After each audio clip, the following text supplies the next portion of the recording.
Good evening, everyone. I welcome all of you to the Skill Enhancement Workshop on Multi-Omics Data Integration and Data Analytics to be held from 27 September to 30th September, organized by Center for Computational Biology and Bioinformatics, Amity University, Uttar Pradesh, Noida campus, in collaboration with Ensemble Team, European Bioinformatics Institute, EMBL, EBI, Cambridge, UK, Tauber Bioinformatics Research Center, University of Haifa, Israel, Pine Biotech, USA, and LUC Data Corporation, New Delhi. So we will start the workshop now. We will start the first session of the workshop. The session today is on the introduction of ensemble and exploring genomic regions. For today's sessions, I would like to humbly invite Dr. Benjamin Moore, EMBL EBI UK. Dr. Moore has joined Ensemble as an outreach manager at the EMBL EBI. Ben joined Ensemble in September 2015. As a member of the outreach team, he delivers workshops, answers help desk queries, creates training materials and help pages, and manages social media. Before starting at EMBL EBI, Ben obtained his PhD in biological sciences from the MRC Laboratory of Molecular Biology at the University of Cambridge. He has vast experience of delivering face-to-face and virtual training events in countries all over the world, including us, ranging from introductory genomics workshops to technical bioinformatics workshops and train the trainer workshop. We are honored to have you here today, Ben, and I hand over the session to you now to take it over from here. Thank you very much for the nice introduction, Priyanka. I'm just going to share my screen now. Yeah.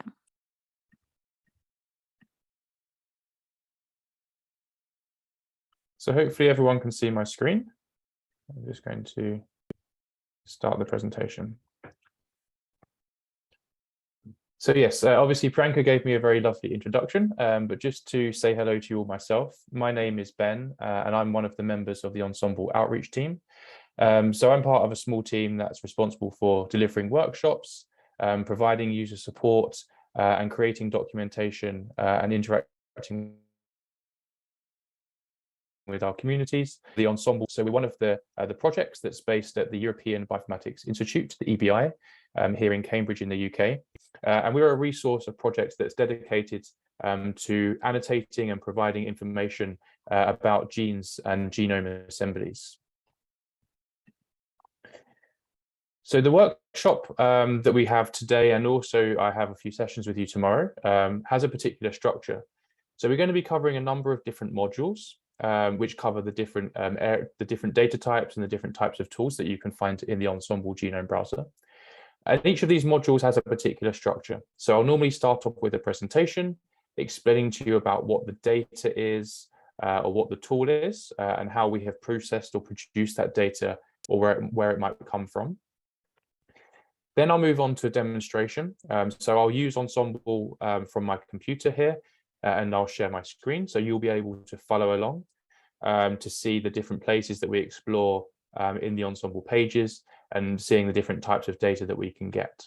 Obviously, that's a really great chance for you to follow along if you want to. So you can, depending on the setup that you have at home, you can maybe try and have a couple of different windows up with obviously the Zoom, but then also maybe an internet browser where you're able to follow along as well while I'm presenting.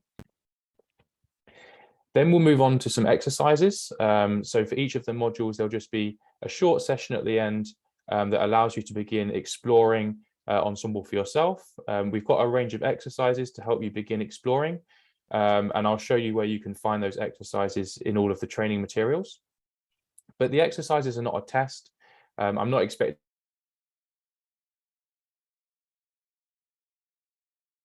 you to finish them all. They've got your own species of interest or your own gene of interest or a particular project that you're working on.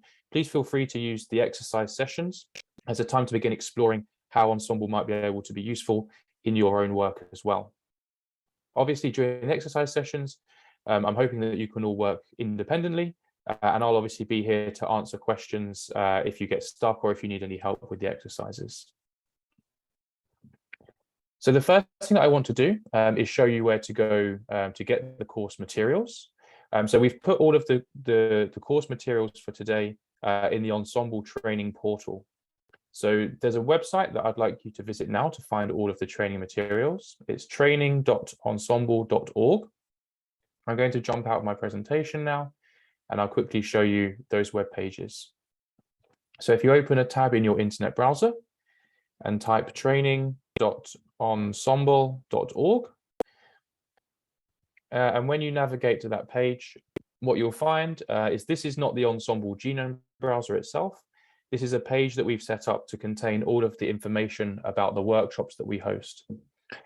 So you can see in the bottom left-hand corner, there's a link with a magnifying glass to find materials from training events. So if you click on here, this will take you through to a calendar of all of our training events. And you can see at the very top, we have the 27th of September. This is our skill enhancement workshop at Amity University. So if you click on this link, it will take you to a page with all of the training materials that we're going to need for today and for tomorrow as well. So this is just some information about the course. Over on the right-hand side, you can see that you have a link for the presentation slides. So this is a PDF of all of the slides that I'll be presenting to you. And then we also have what we call a living document. I'm going to open that now, and you can open this as well if you want to. The living document is a system that we've developed to help people ask questions and to get support during the workshops. So this is actually a Google document that everyone has edit access to. And here you'll be able to find some information about the course. If you scroll down, you can see some learning outcomes, an overview of the schedule. You've got a link for the webinar slides and materials, which is the page that we were just on. You also have a link for the feedback survey. Some more information, and then at the very bottom, you can see we have this section that's available for questions and answers. So if you do have a question, there's a number of ways that you can ask me. So firstly, you can actually just raise your hand in Zoom, and you can unmute yourself, and you can ask the question out loud if you're happy to ask your question live in the Zoom call. Or you can use the chat box. The only thing with the chat box is that obviously, if there's lots of messages, it becomes very difficult to track the different questions and the answers. So what we actually have here is a system where you can put your question in. Maybe you can put your name here, and then you can put in your question. And then throughout the course today, during the breaks and the different sessions, I will obviously look through to see if there are any questions, and I'll be able to put my answer here too. This is quite good as well because you can obviously include links for different web pages, and you can include screenshots as well if you need to try and show me what page you're looking at or where you're getting stuck. So I'll just go back. And hopefully you can all ask your questions if you need to through the living document. Back on the training materials, the final thing I wanted to show you is this section at the bottom called demos and exercises. So what you should see is this link, all these links with the titles for our different modules. So you can see here, for example, species and genome assemblies is our first module. So when you click there, you'll find underneath there are two boxes that appear when you click on the name for the module. First of all, you'll have a demo.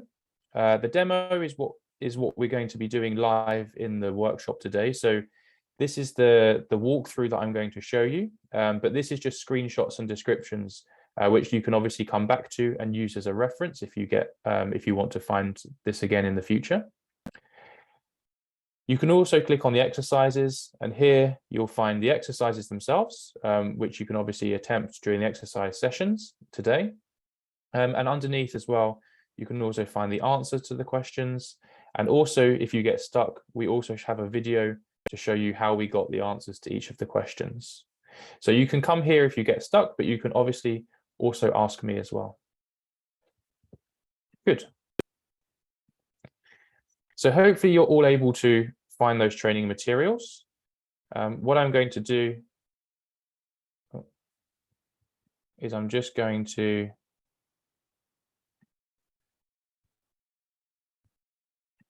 put the link into the chat box. Oh.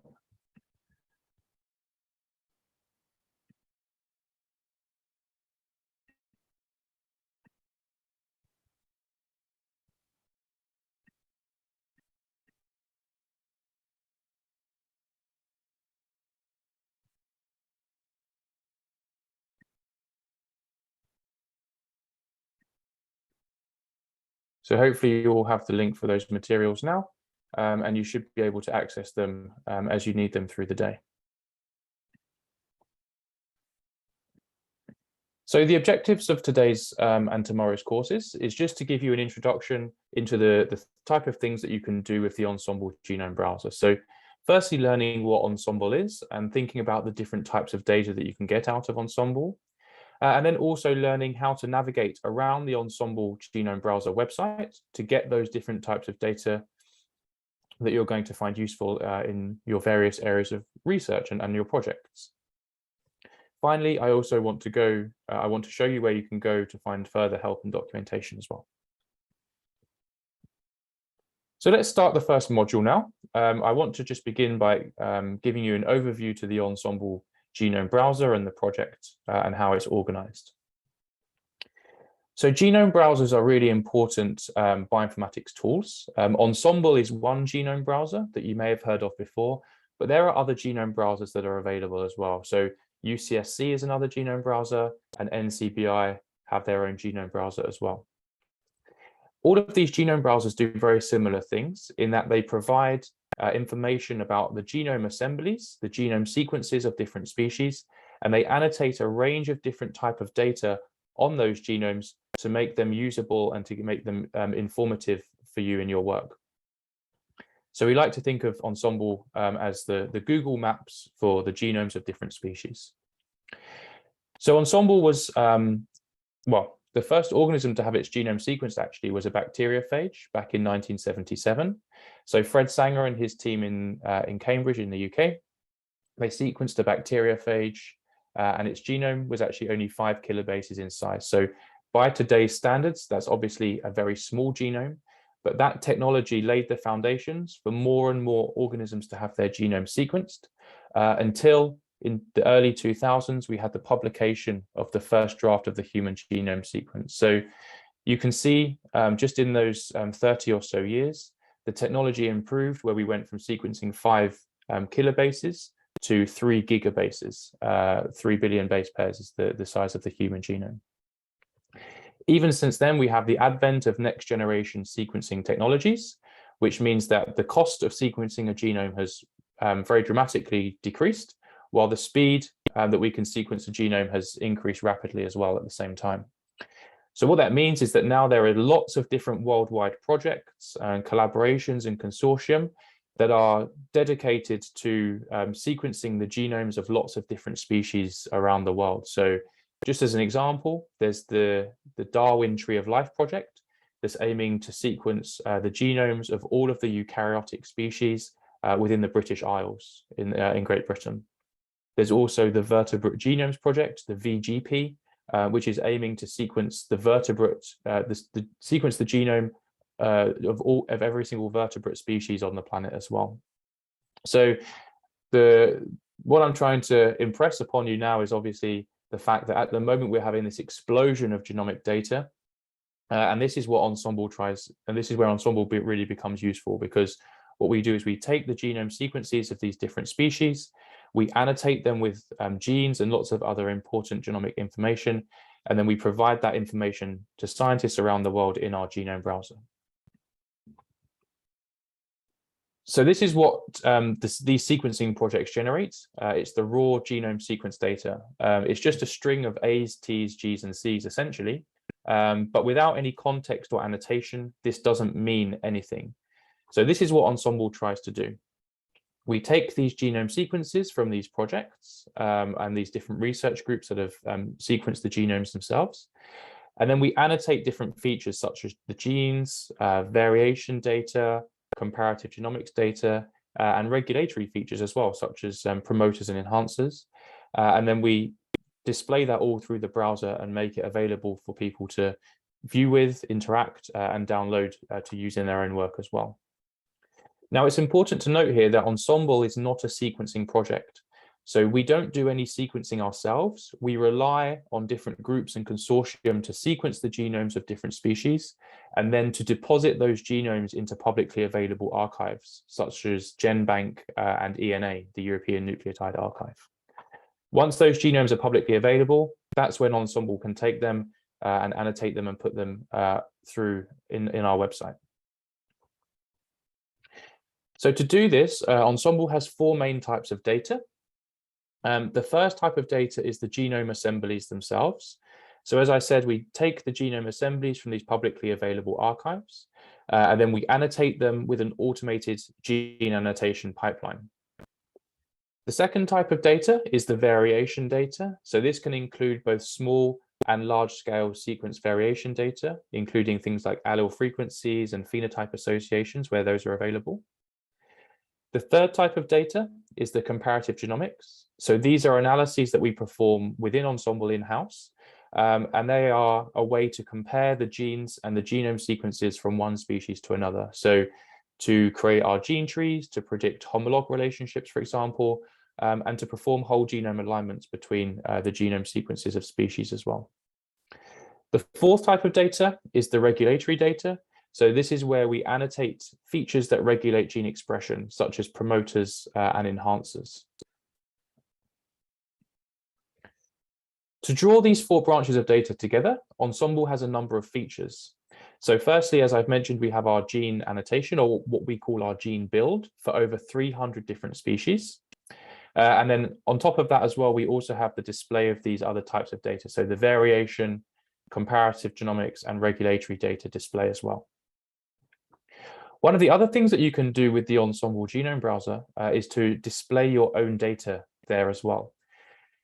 So Ensemble is not a project or an interface where you can submit data for everyone around the world to use. But when I say display your own data, I mean that you can visualize your own your own private data set privately alongside all of the publicly available data in Ensemble. So it's a way to begin visualizing and analyzing your own data sets privately as well.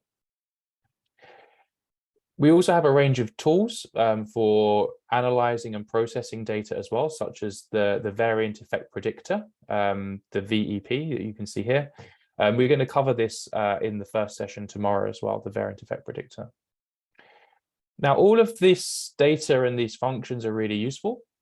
But what you might begin to realize and to think about is the fact that the website is really, really good, but only for looking at and analyzing individual features or individual genes or individual variants at a time. So what we also have is a range of methods that you can use to export the data on a larger scale. So we have a Biomart data export tool that allows you to export tables of Ensemble data that you can customize and download as well. So I'll show you how to do that tomorrow as well. You can also access the data programmatically. So if you're familiar with programming languages such as Python or R, then you can also access the data programmatically through our REST API as well. We're not going to cover the REST API in the course today or tomorrow, but I can give you further links and information if you are interested in using the API. The best thing about all of this is that it's completely open source. So all of the data, all of the information that you can see in the Ensemble Genome Browser is completely free for you to take and use in your work. As I said, Ensemble has genomic data and annotation for over 300 different species now. If you have a look at this, obviously, species tree, I don't expect you to look at this and remember all the species. But what you can begin to understand if you do look at some of the species is that these are all vertebrate species. So Ensemble is a project that's dedicated to providing information about vertebrate species. So those species with a notochord, vertebrates. And so what you can see is that we obviously have human, the most well-studied species on the planet, along with the other great apes, and then a large number of other primates as well. Then as well as that, we have a range of other placental mammals, including agriculturally, evolutionarily, and creationally important. We also have some marsupials and monotremes. So if you're studying mammalian evolution, then you can look at all of the different mammalian groups as well. We also have a large number of birds, reptiles, fish, and amphibians as well. If you're very eagle-eyed, what you might have noticed is that at the top of the tree here, we do have 3 non-vertebrate species. So we do have the fruit fly, Drosophila melanogaster. We have the baker's yeast, Saccharomyces cerevisiae, and we also have the nematode worm, C. elegans as well. So these are important model organisms in biological research. So we also have these 3 non-vertebrate species in Ensemble as well. So as I said, Ensemble is dedicated to the vertebrates, and you can access all of the data through www.ensemble.org. But if you're studying a non-vertebrate species, then we do have a sister project called ensemblegenomes.org. So if you're studying a bacteria, a fungi, a protist, a non-vertebrate metazoan, or a plant species, for example, then you can go to www.ensemblegenomes.org, and that will take you to our project that's dedicated to the non-vertebrate species. So we're mainly going to focus on using the Ensemble genome browser today, using human and other vertebrates as our examples. But at various points, I will jump out to the Ensemble genomes pages and show you how the data is laid out pretty much in exactly the same way, and where there might be some slight differences as well. So as the user, as someone who's coming to Ensemble, all you have to do is think about whether you are studying a vertebrate species, in which case you go to ensemble.org, or if you're studying a non-vertebrate species, you come to ensemblegenomes.org to find your data and your species of interest. One of the important things to remember when you're using both Ensemble and Ensemble genomes is that we work with a release cycle. So hopefully you appreciate that biological data isn't static. It's being generated and submitted to different databases all the time around the world. So what Ensemble does is every 2 to 3 months, we release a new version of Ensemble that contains all of the latest species data and annotation. So for example, at the moment, we're currently in Ensemble 107, which was released in July of this year. And so at the moment, what we're doing is we're looking for new genome assemblies of different species. We're updating different gene sets and performing analyses and updating data from various different sources. And then we're going to package that all up and we're going to release it as Ensemble 108. This will probably actually be delayed till October, but in October next month, we're going to release Ensemble 108. So what that means is that when you're looking at Ensemble, when you're looking at the main Ensemble site, you're always looking at the main current and up-to-date data. But because we make the archives available as well, you can always go back in time and see the data how you would have seen it last week or last month or last year. So that means that the data is always very traceable, and you can look back to see if there are any changes or updates in the annotation for data that you were looking at and using in your work. I'm going to show you how you can access the archives in the first demo in just a moment. So before we start the first demo, I just have a few slides where I'd like to think about what genome assemblies are. So I've already introduced you to the concept of genome sequences and genome assemblies, but I've used these two terms quite interchangeably. What I want to do now is think about what they mean and how they're represented in Ensemble. So for most species, including human, for example, the genomes are actually very large, and they're made up of even quite large chromosomes. And at the moment, there's no technology that can sequence a whole chromosome in one go. So what we have to do is we break that genetic material, the chromosome in this case, down into small chunks, and we sequence those small chunks individually. So these are what we call sequence reads. So these are small reads from each of the chunks of the genome that we've created. And then what we do from those sequences, we use alignment software to look to see where these reads overlap. So you can see here, for example, we have these reads and we've aligned them so that the overlapping sequence is agreed upon here. What we then do is we look for each position across these different reads, and we infer the genome sequence of that position based on where these reads overlap. So you can see here, for example, these 4 reads all agree at this position that there is a T. So we annotate a T in the genome assembly. Now, this cartoon obviously makes this process look very simple and quite organized. But when you're dealing with extremely large genomes, 3 billion base pairs at a time, for example, then this process can be imperfect. So sometimes you might find that there are regions of the genome that have no reads at all. So if these 2 reads were missing, for example, we would have a gap here. So we might have some gaps in the final genome assembly. And also as well, especially if these regions are highly repetitive, sometimes the alignment is not perfect. So sometimes we might have errors in the genome sequence based on errors in the alignment for highly repetitive regions.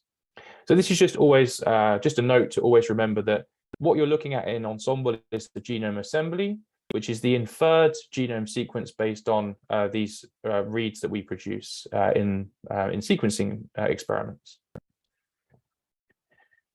When you're thinking about genomes as well, and if we use the human genome as an example, the genomes are actually made up of these fragments called contigs.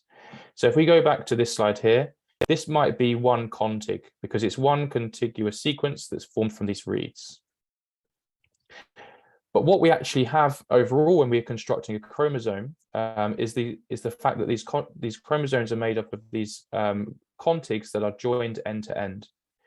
So what you can see here, for example, in this diagram, is that this chromosome is made up of 4 different contigs. In real life, when you actually begin looking in Ensemble in a moment, you'll see that a chromosome is made up of many more than 4 contigs. This is just an example to demonstrate the principles. Now, it's important to notice that each of these contigs that are laid end to end to form our entire chromosome, these are actually coming from different individuals. So the genome sequence itself is a single genome sequence that's meant to represent everyone on the planet, but it's not a consensus sequence, and it's not the genome sequence of a single person. It's actually made up of these fragments that come from these contigs that come from different individuals. So you can see here, for example, this first contig comes from this individual, this second contig comes from this individual, this third contig comes from this individual, etc. So the idea is that it's actually a composite genome that's made up of chunks from different individuals that have then been stitched back together. The other thing to remember is that for each species, you might have different versions of genome assemblies that are available. And this is because as the technology improves over time, sometimes a species will have its genome resequenced in order to correct any errors and to fill any gaps. So for example, at the moment for human, we have the GRCH38 genome assembly, which is the current and most up-to-date version of the human genome sequence. And you can get all that data through www.ensemble.org. However, before that, there was the GRCH37 genome assembly. This was the most current and up-to-date version of the human genome sequence up until around 2014. That's when GRCH38 was sequenced and published. Many people do still use the GRCH37 genome assembly, however, in their work because they generated data sets in the early 2000s or in before 2014. So we do have a dedicated archive for the GRCH37 genome assembly as well, grch37.ensemble.org. So before I start the first demo, I'm just looking to see if there are any questions. I can't see any in the chat box, and I haven't seen anyone raise their hand. I just want to check the living document. So there are no questions there at the moment. So are there any questions from anyone who wants to ask them live now?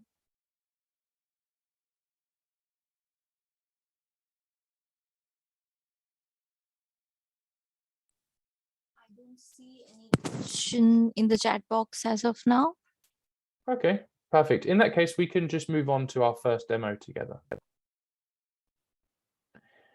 So what I want to do in the first demo is to explore the Ensembl homepages and to show you the different places where you can go to get information about your species of interest. So if you open up a tab in your genome browser, in your internet browser, and type www.ensembl.org, that will take you to the main Ensembl homepage. So while you all navigate there, I just want to show you some of the main features on the page. So at the very top of the page, you can see this blue navigation bar. So this blue bar appears at the top of every single page when you're looking in Ensembl. So you can always use the links here to do more searching or to continue navigating. So the logo is actually a link to come back to the home page. So if you're ever lost or stuck and you want to come back to the home page to begin searching again, then you can click on the logo. Then we've got links to our BLAST and our BLAT tool. We've got the VEP tool that we're going to explore tomorrow. And then we have a range of other tools, including Biomart as well. So you can explore the tools that are available here in your own time, but we're going to look at them individually throughout the course as well. We also have information about how you can download the data. Again, we're going to explore this at various points in our demos as well. The final thing I want to show you is the help and docs. So if you click on this now, you can actually find this is our page for all of our help and documentation, and it's arranged all through these categories on the left-hand side of the page. So you can actually begin exploring the documentation for yourself, but you can also find a set of tutorials and a glossary of terms and frequently asked questions as well. So if you do get stuck when you're using Ensembl in the future, this is always a really good place to come and to start looking for the information that you need. What I'm going to do now is just click on the logo to go back to the homepage and just to point out some of the other features on the Ensembl homepage. So, but a bit further down the page, you can see this main search bar. So this is your main portal into the Ensembl genome browser. So here you can search for gene names, gene IDs, phenotypes, genomic coordinates, variant IDs, lots of different things you can search here. And we're going to use this throughout the course today. Over on the right-hand side, you can see we have information about the release number. So you can see at the moment we're in Ensembl release 107. If you come back in Ensembl next week or in a couple of weeks' time, you'll see that we're in Ensembl 108 when we've released the new version of Ensembl. At the bottom of the page, you can see information about the species that we have available in the Ensembl genome browser. So you can click on this drop-down menu to begin exploring all the species, but because there are so many, this is quite difficult to use. What I prefer to do, in fact, is to click on this link on the left-hand side that says View Full List of All Species. When you click on that link, you should come to a table that shows you all of the species that we have in the Ensembl genome browser. Obviously, you can look through this in your own time, and you can actually see all the different species that are available.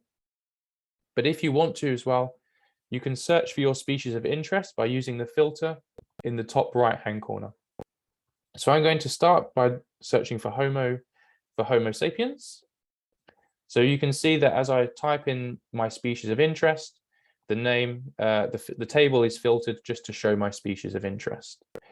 So here we can see human is my species. Homo sapiens is the scientific linaic name for my species. The taxonomic ID, we've got the assembly name. So in this case, it's called GRCH38 for this version of the Human Genome Assembly for human.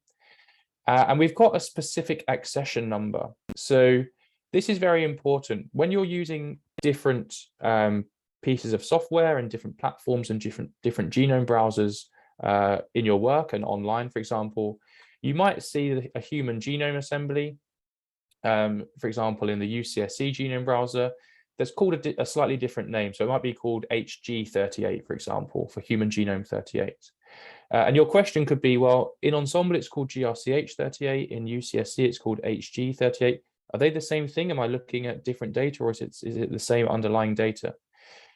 So the thing to do is to check the accession number. So this is the unique accession number that refers to the human GRCH38 genome assembly. So When you're looking at other resources, you can check to see that this accession number is also the same, and then you know that you are comparing the same data across different resources. Good. So the final thing I want to show you is if you click on the species name in the table, so if you click on human from within the table, this will take you to a species-specific homepage. So from here, you can begin searching for human data using the search bar at the top. But underneath, you can also find information about the genome assembly. So you can see the different data types that are available. We've got gene annotation data, comparative genomics data, regulation data, and variation data as well. But in the top left-hand corner, you can see that we have information about the genome assembly itself. So you can see we've got the assembly name and the accession number. And then underneath, you can see that we also have links for other assemblies that are available for human. So at the moment, we're looking at GRCH38, but you can also see, for example, that we have the GRCH37 assembly available. So if you want to use the GRCH37 archive for Ensemble, for example, you can select the assembly that you want from the list and then click go.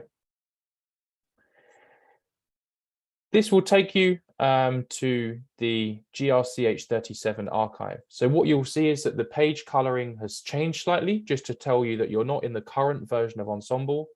And you can see the logo has changed to GRCH37. So if you begin searching and navigating from this page, what you're going to do is you're going to find data that's associated with the GRCH37 human genome assembly. You can also see that the web address has changed. So instead of www.ensemble.org, we're now in grch37.ensemble.org. So if you want to navigate back to the main Ensemble page, you just need to take this prefix of the web address. So here it's grch37, and then we just need to put the www back in instead. Good. So moving back to the home page, you can see the final thing that I want to click on is more information and statistics. So if you click on more information and statistics, what you should find is information for this species about the genome assembly. So who produced the genome assembly and when. And then you should also on the right-hand side find information about the length of the genome assembly in base pairs. You should find the dates when the genome assembly was produced and when the genes were annotated. You can also find a table that shows you the counts of all the genes, so the number of coding genes and non-coding genes, for example. Good. The final thing I want to show you is the Ensemble genomes pages. So if you're studying a non-vertebrate species, you'll want to go to our sister project, Ensemble Genomes. So if you open up a tab in your internet browser and type www.ensemblegenomes.org, that will take you to our non-vertebrate site. So you can see it's laid out slightly differently, but this is just to present all of the different groups that are available. So you can see that we have actually we have a genome browser dedicated to the SARS-CoV-2 genome. So this is the only viral genome that we have in Ensemble, but you can access that if you're doing coronavirus research. Then we also have an Ensemble browser for plants, for metazoa, so non-vertebrate metazoan species, Ensemble protists, bacteria, and fungi as well. So say, for example, you're studying a plant, you can just click on this button here, go to Ensemble plants, and this will take you to the Ensemble plants homepage.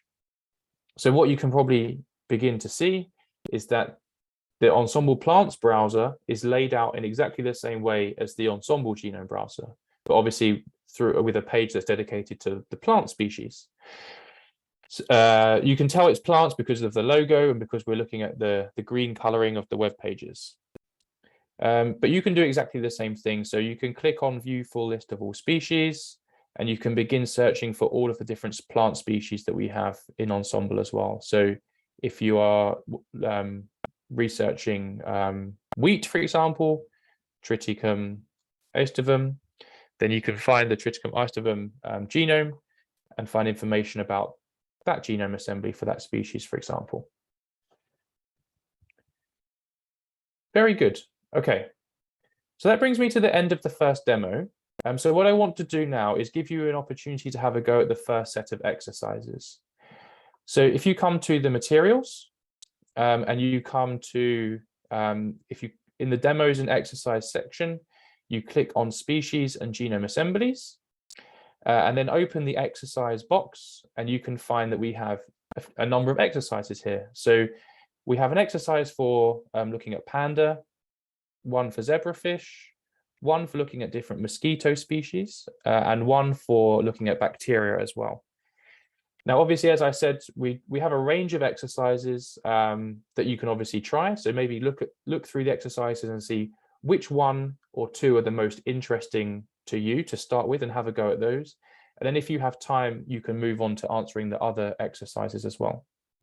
If you have your own species that you want to begin looking into and finding out information for, then you can use this time to have a look at your own areas of interest as well.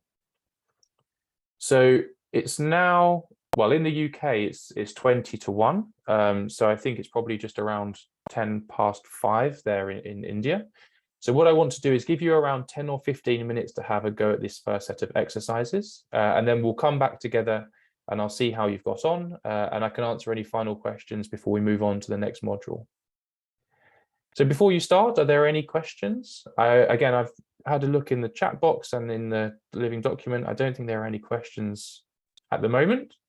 So please do have a go with your the first set of exercises, and then we'll come back together in just around 10 or 15 minutes to move on to the next module.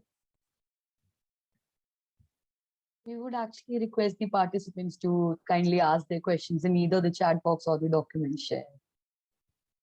Yes, please, thank you. I'm going to, obviously, I'll stay here. I'll turn off my microphone so that you can work without any background noise. But if you do have a question, please just raise your hand in Zoom or put your question directly in the chat box, and I'll be here to answer you if you get stuck.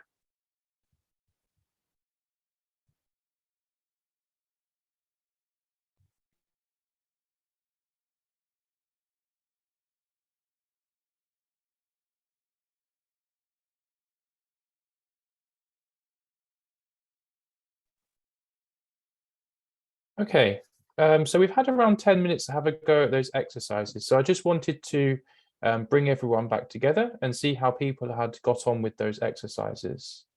There has been a couple of questions in the chat box, which I've been able to answer. Before we move on, are there any other questions or anything that people got stuck on with the exercises that you need some help with now?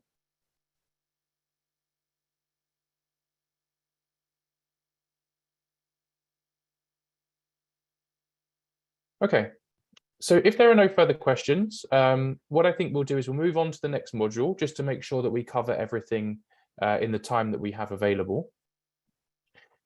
So what I want to do now is move on to the next module, where we're going to actually begin exploring the data that's available in the Ensemble genome browser. So what we're going to do is we're going to look for a region of the human genome.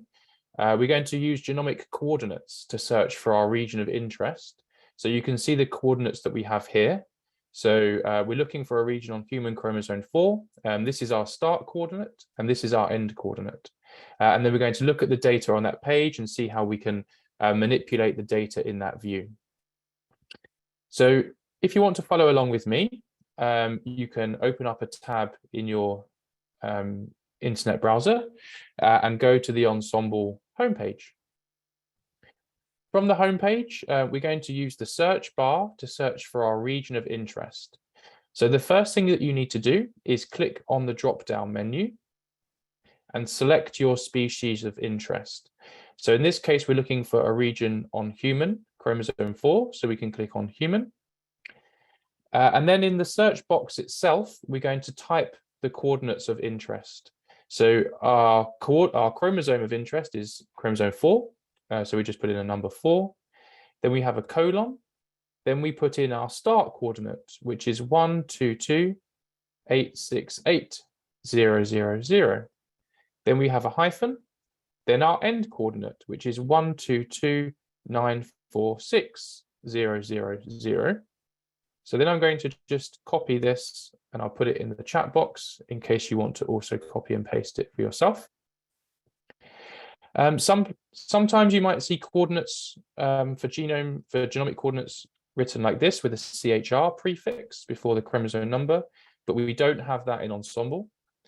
And you might also see something like this with commas put after every third digit, but we don't have that either. So we just have chromosome number, colon, start coordinate, hyphen, end coordinate, and then that's everything. Then we can click go. And that will take you to the location page. So what you can now see is that in the blue tab at the top, in the blue bar at the top, we've begun to open up these tabs. So at the moment, we've just searched for a single genomic location. So we just have a location tab at the top here. But if we begin to click on more features, so if we click on different genes and variants, for example, then we're going to open up new tabs in this blue bar. So we'll have a gene tab and a variant tab for looking at the different types of feature. So at the moment, we're just going to explore the location tab. You can see that we've landed on a page called the region in detail view. So this is the main part of this page shows the genomic region that we searched for. And we're going to explore those images in a moment. Also in the menu, you can see that we have options for exploring some comparative genomics data, some variation data, and you can actually even see links to other databases as well. So you can view this genomic region in the UCSC genome browser and the NCBI genome browser, or in the Ensemble GRCH37 genome browser as well for the GRCH37 genome assembly. Underneath the menu, you can see these blue buttons. These will help you to manipulate and to export data from this page. So the first blue button is called Configure this page. We're going to click on this in a moment, but this allows you to add more tracks to the page to view the data that you're interested in. So by default, we just have a small subset of data on this page, but we're going to add more using the options here in a moment. The Custom Tracks button allows you to upload your own data to visualize your own data sets alongside the publicly available data. The next button is called Export Data. So if you click here now, you'll actually see how this works. So when I click on the Export Data button, I'll now find a pop-up window that allows me to export data files with data from this region. So the first option is to select the output format. So we've got the FASTA sequence by default, but you can also choose one of these other file formats, depending on the type of data that you're interested in. So if you're interested in retrieving a file, an annotation file that contains information about the genes in this region, then you can choose the GTF format, for example, the gene transfer format. Then at the bottom, you're given some options about the different types of data that you want to have in the file and what you want included. So then you can select the options here and then select next. For example, if I want the sequence, I can click FASTA from the output options. I can just ensure that I've got the correct coordinates here by default, which I have, and then I'll click next. From the next page, I'm given an option to download the file in a number of different formats, but I can even view the sequence in the web. So if I click HTML, I'll open up a new tab in my internet browser where I can actually find the FASTA sequence for this genomic region here. So obviously FASTA sequence is a really useful sequence file format for putting into other tools such as primer designing tools, other softwares, other pieces of analysis pipelines that you're using. So this is where you can take the data out of Ensemble and begin plugging it into other tools and resources that you're using. Good. So what I'm going to do is just click now on the tick in the top right-hand corner of the pop-up window just to get rid of that export function. The last two buttons here just allow you to share or to bookmark this page for other people to see and view, for example. In the main part of the page, you can begin actually visualizing and inspecting the data for yourself. So at the very top, we have this image, which is called the chromosomal overview. So you can see the P arm of the chromosome, the centromere, and then the Q arm of the chromosome. And you can see this red box. So this red box is our region of interest.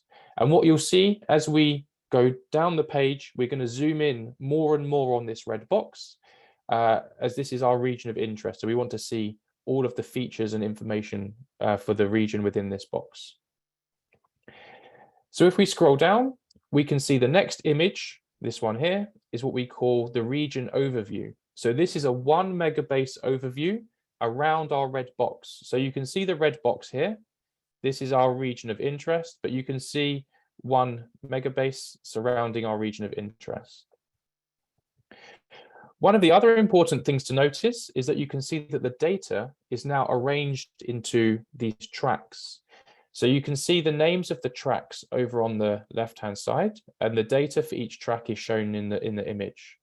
So you can see here, for example, I have the contigs track. Now, this is the main and probably most important track to find at the beginning so that you can orientate yourself. So the contigs track, as we discussed in the first presentation, this actually represents the double-stranded DNA. So this represents the genome assembly itself. So these blue blocks are individual contigs that are each laid end to end to form the whole genome assembly. So this is one contig, this is the next contig, this is the next contig. So these are just the puzzle pieces that have been put back together to form the genome assembly. Underneath, for example, you can see the genes track. So the genes track is showing us the genes. And you can see that the genes are represented as these colored blocks. Now, the colors we're going to explore in the next module after the break. But you can basically see that each block represents a single gene, and you've got the names underneath as well. And you can see that they're all aligned to this contigs track. So you can see this is the FGF2 gene, and this is upstream of the SPAT-A5 gene, for example. As we scroll further down the page, you can see that this is the region in detail view. So this is our region of interest. And on the left-hand side, you have your start coordinate. And on the right-hand side, this is your end coordinate. So this is your region that you searched for. If you scroll down, you can see that the data is also arranged into the tracks. And you can see, first of all, you can see the contigs track here. So the contigs track, this is our double-stranded DNA. This is our genome assembly. And then we have data in the other tracks above and below. So here we can see, for example, a genes track here and a genes track underneath here as well. Further down, you can see other tracks as well. So we have some variation data tracks and some regulatory data tracks as well, for example. So this is just a small subset of data that's loaded by default, but we can add more data to this view and we can customize the way that it's represented. So if we go up, we can click on this blue button on the left-hand side called Configure this page. If you click there, you'll open up a pop-up window that allows you to find and add and remove tracks from the view. So you can see that the tracks are all arranged into these categories on the left-hand side. So you can see that there's tracks that show us sequence and assembly data, genes and transcript data, mRNA and protein alignments, variation data, regulation data, and comparative genomics data. So if you want to add a variation data track, for example, you can click on variation from the menu on the left, and you can find all of the variation data tracks that are available. So you can see that most of them are actually turned off. The ones that are turned off have got this empty box. The ones that are currently on have got the icon in these boxes here. So you can see this track is turned on, but this track here, for example, the LOVD variants, this is currently off. So if you want to turn a track on, you just click on the box, and then from the pop-up window, select your format of interest. So you can select normal, and now this track is turned on. If you're not sure what a track is going to show you, you can click on the information icon here, which gives you a little bit more information about the data in that track. So here we can see that the LOVD variants, this is actually, these are variants that come from the Leiden Open Variation Database. So there's a variation database hosted in Leiden in the Netherlands that has a curated set of variants that you might want to explore. And we've imported them and we show them in Ensemble. If you want to search for a track, you can use the search function in the top left-hand corner. So if you want to search for maybe tracks from UniProt to show us protein alignments and protein data, we can type UniProt into the search function and we'll find all of the tracks that have the word UniProt in the name or description. So here we can see this first track is going to show us alignments for mammalian proteins from UniProt. So we can turn this track on as well, for example. So the idea is that there's lots and lots of different tracks that are available, so we can't explore them all today. What I would really advise you to do is spend some time to go through the different tracks, think about your project and your work, and think about which tracks are going to show you the data that you need to use in your work. So once you're happy, you can save and close by clicking on the tick in the top right-hand corner. And you'll see that the page now just reloads with our updated track options.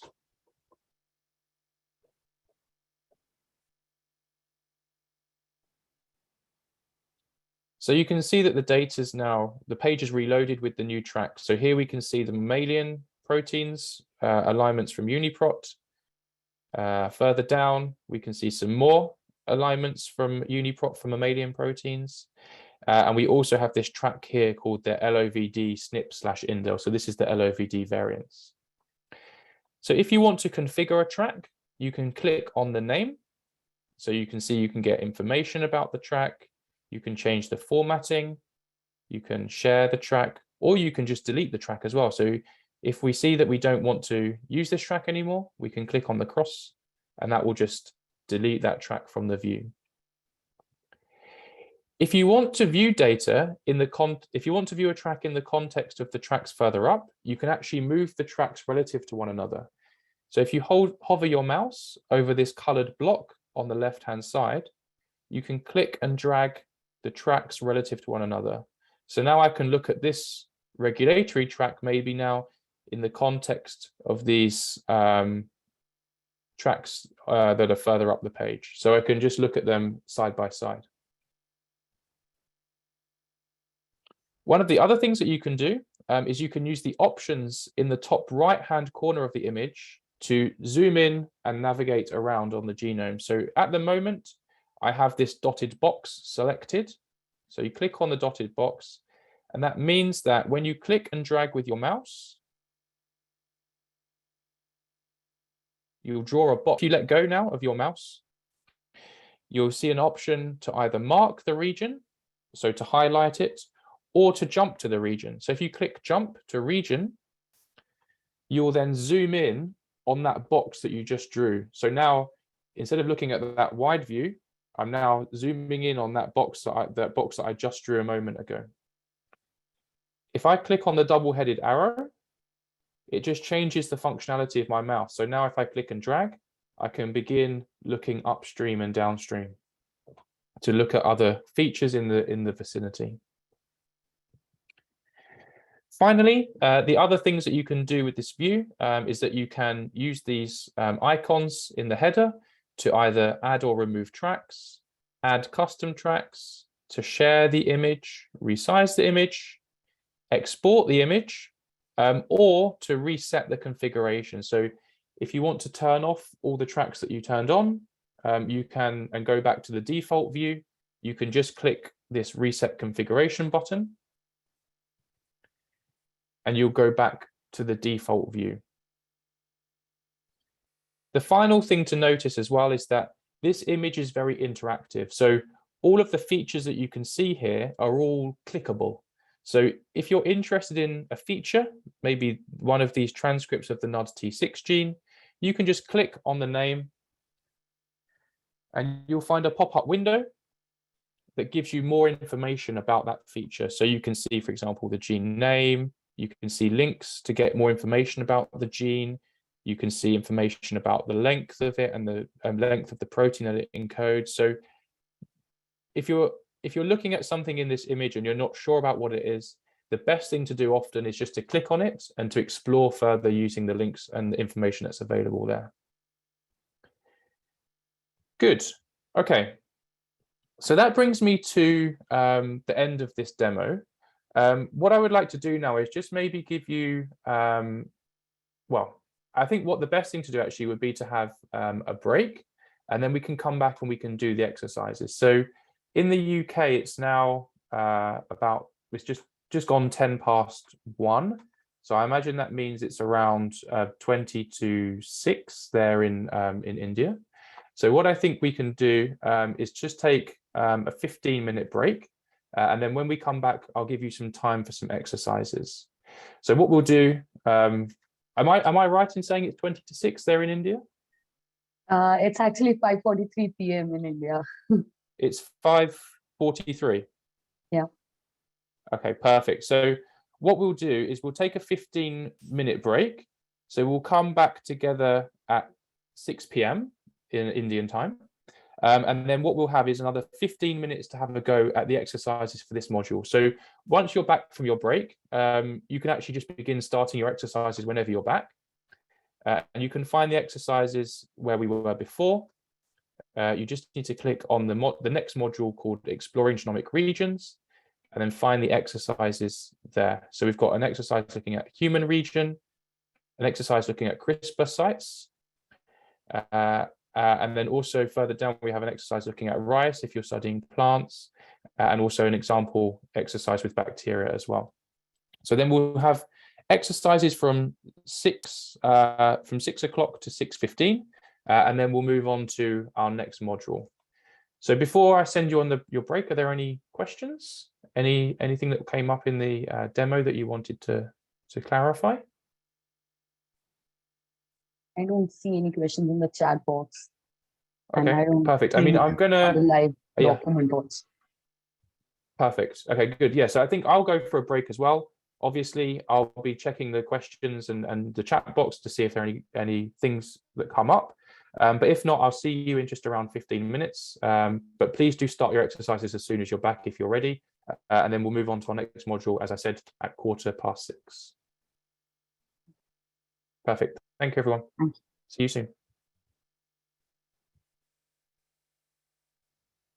So we do request the participants to join back at 6 sharp and resume from the exercise.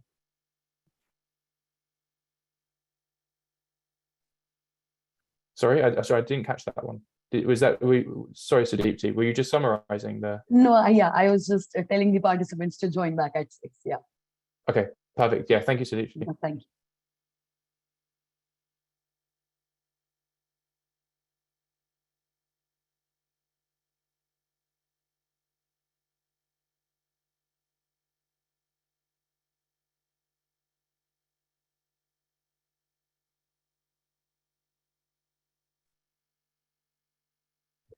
Hello, everyone. Welcome back from the break. Hopefully, you've also had some time to attempt the exercises from the Exploring Genomic Regions module.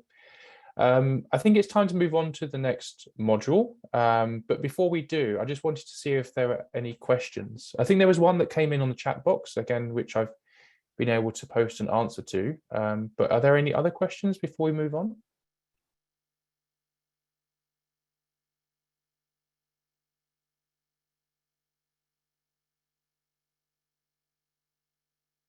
Good.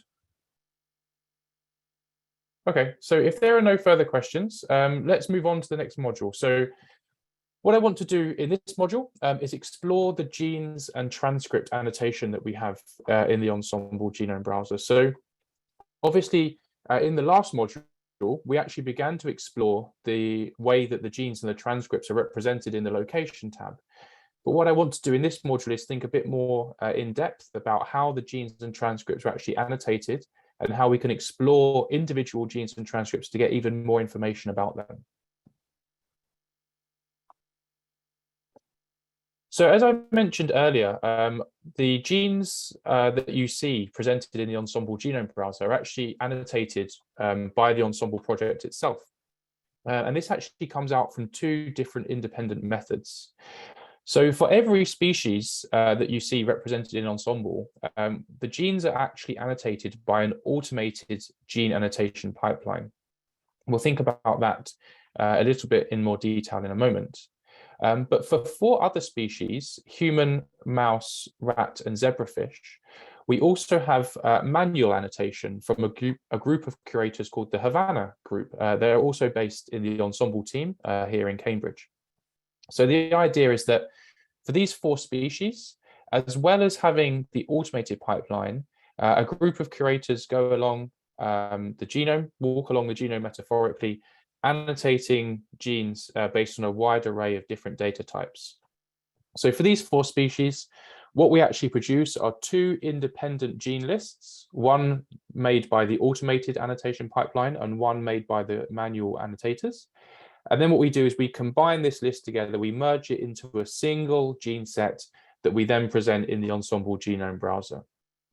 So for these 4 species, the genes you see would have been annotated by a combination of automated and manual methods. Whereas for all of the other species, the genes that you see will just have been annotated using the automated pipeline.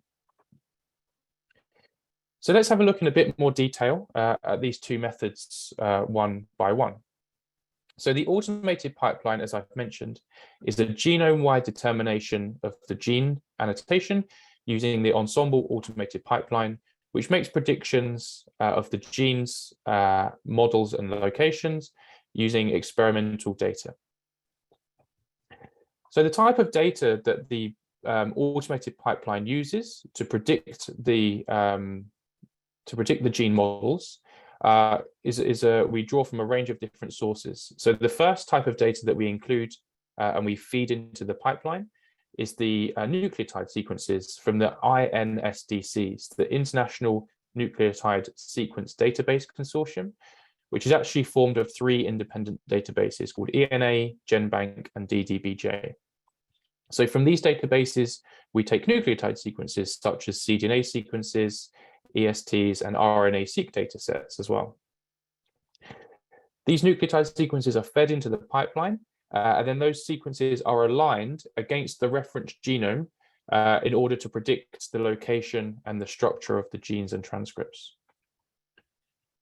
The other type of data that we use and feed into the pipeline is protein sequences. So we take protein sequences from databases such as UniProt to also align to the reference genome and use as evidence in the prediction of genes.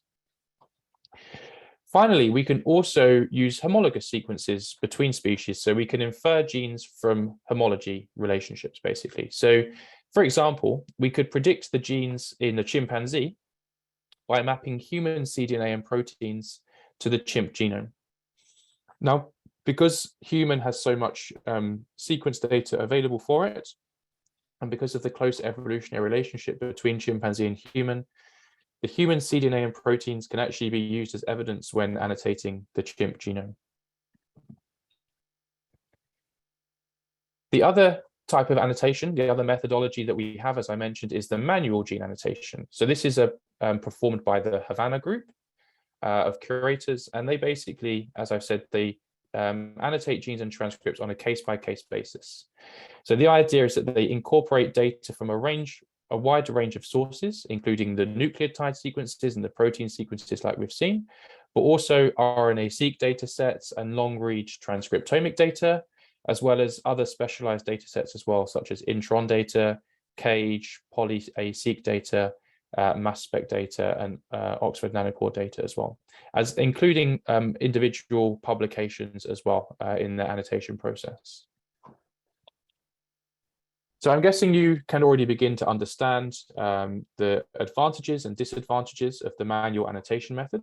The disadvantages is obviously that it's much slower and much small scale. So that's why we actually only have the manual annotation for these 4 species, human, mouse, rat, and zebrafish.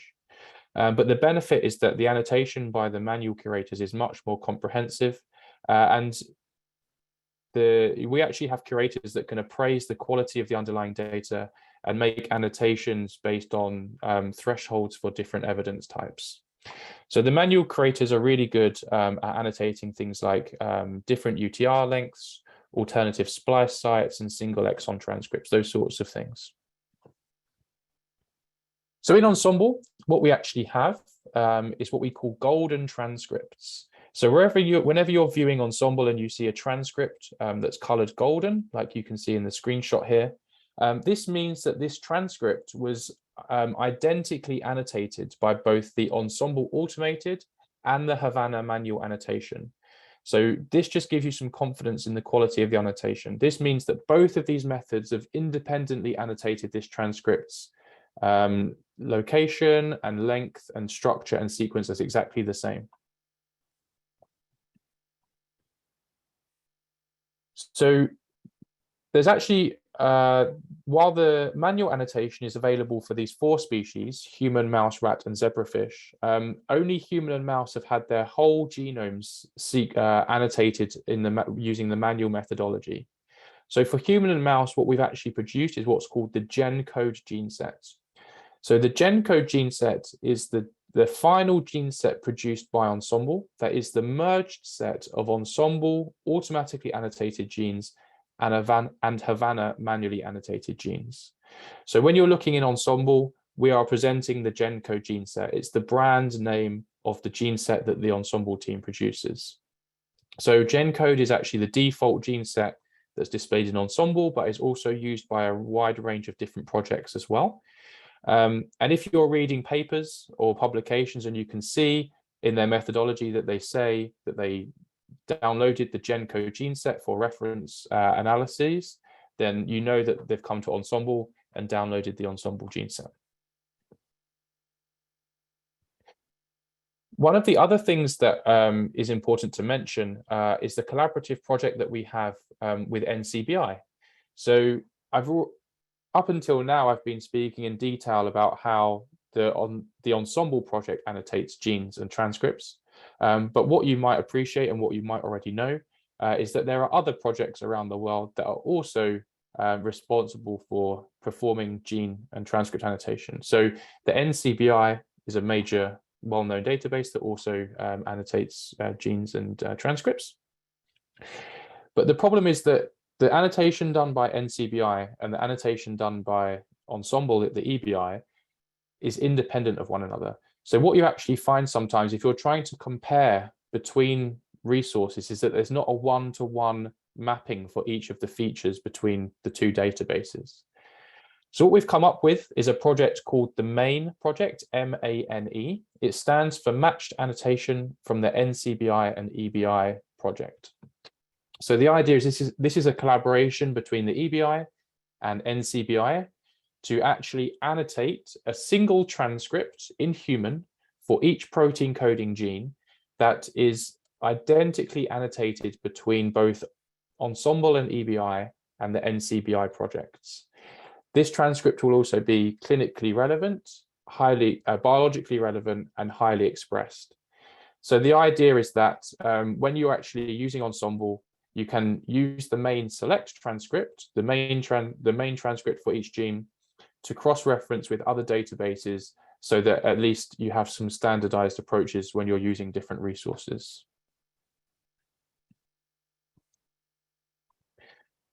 So as well as looking at the main select transcript for each gene, you can also look at a number of other different measures to begin prioritizing the transcripts for a gene and trying to think about which one you might want to study. So this is, well, to put this question in context, what we actually know is that we obviously annotate genes in Ensemble, but a gene is made up of many different transcripts. So when I say transcript, many people also call these isoforms or splice variants. So when I say transcript, I just mean all of the different transcript variants that might be transcribed from a single gene locus. So obviously, there's lots of different transcripts that might be transcribed from a single gene locus. And it's important to remember that it's not only one that might be biologically relevant. It might be that the different transcripts might be expressed in different tissues, in different developmental stages, under different conditions, in different contexts, and at different levels. So in fact, there might be a number of different transcripts that are all important in regulating or being involved in a particular biological process.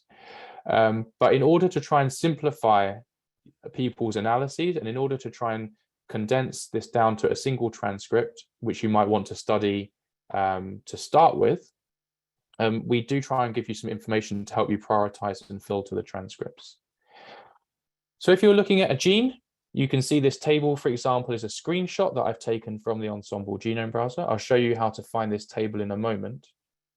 What you can actually see is that this gene, ESRRA, has 1, 2, 3, 4, 5, 6, 7, 8 transcripts. So the question is maybe which single transcript should I begin looking at? Should I begin looking at with the most interest to begin my analyses? So I would always suggest, if you're looking at human data, is to start by looking at the main select transcript. Obviously, you know that this is agreed upon between EBI and NCBI. It's highly expressed and it's biologically and clinically relevant. After that, you can begin to look at the other measures that we give to the transcripts to help you prioritize and filter them. So the second is the APRIS annotation. So APRIS is a group based in Barcelona in Spain. And they also go through all of the coding genes, looking to annotate what they call a principal isoform, using protein structural information and functionally important residues and alignments. So you can see here in this example that the top 2 transcripts in this table from the first 2 rows, these are both APRIS P2 annotated transcripts. So these 2 have been identified as the principal isoforms by the APRIS group. The next flag, the next piece of information that we assign for all of our transcripts is whether they're part of the GenCode basic gene set. So for protein coding transcripts, you can see that if they're GenCode basic, then they are full length transcripts, which means they have a start and a stop codon. Whereas these other transcripts here, for example, these are either CDS 5' or 3' incomplete. So that might mean these are fragments of transcripts. The final piece of information that you might want to consider is the TSL, the transcript support level. So this is a score of between 1 and 5 that indicates the quality of the underlying data that's been used to annotate a transcript. So a TSL score of 1 is good, and a TSL score of 5 means that the underlying data might be slightly ambiguous or have been flagged for some reason. So the order that these flags, that I've listed them in this table, this is the order of that you should prioritize them in. So first of all, start by looking to see if there's a main select transcript, then looking to see which transcripts are the APRIS principal isoforms, then GenCode basic, and then the TSL, I think, is probably the least important. Because there are biologically important transcripts that have some ambiguous data, so have been assigned a TSL score of 5. So yeah, if I was looking at this example, I'd maybe start by looking at this top one, as it's the main select. Then I can see this second transcript underneath has also been annotated as an APRIS principal isoform. So this might also be an interesting one to look at. In fact, they have the same protein length and the same uniprot match. So they actually encode a protein that's the same. It's just the difference is going to be the UTR lengths. You can see the different length of the transcript between the top 2 here.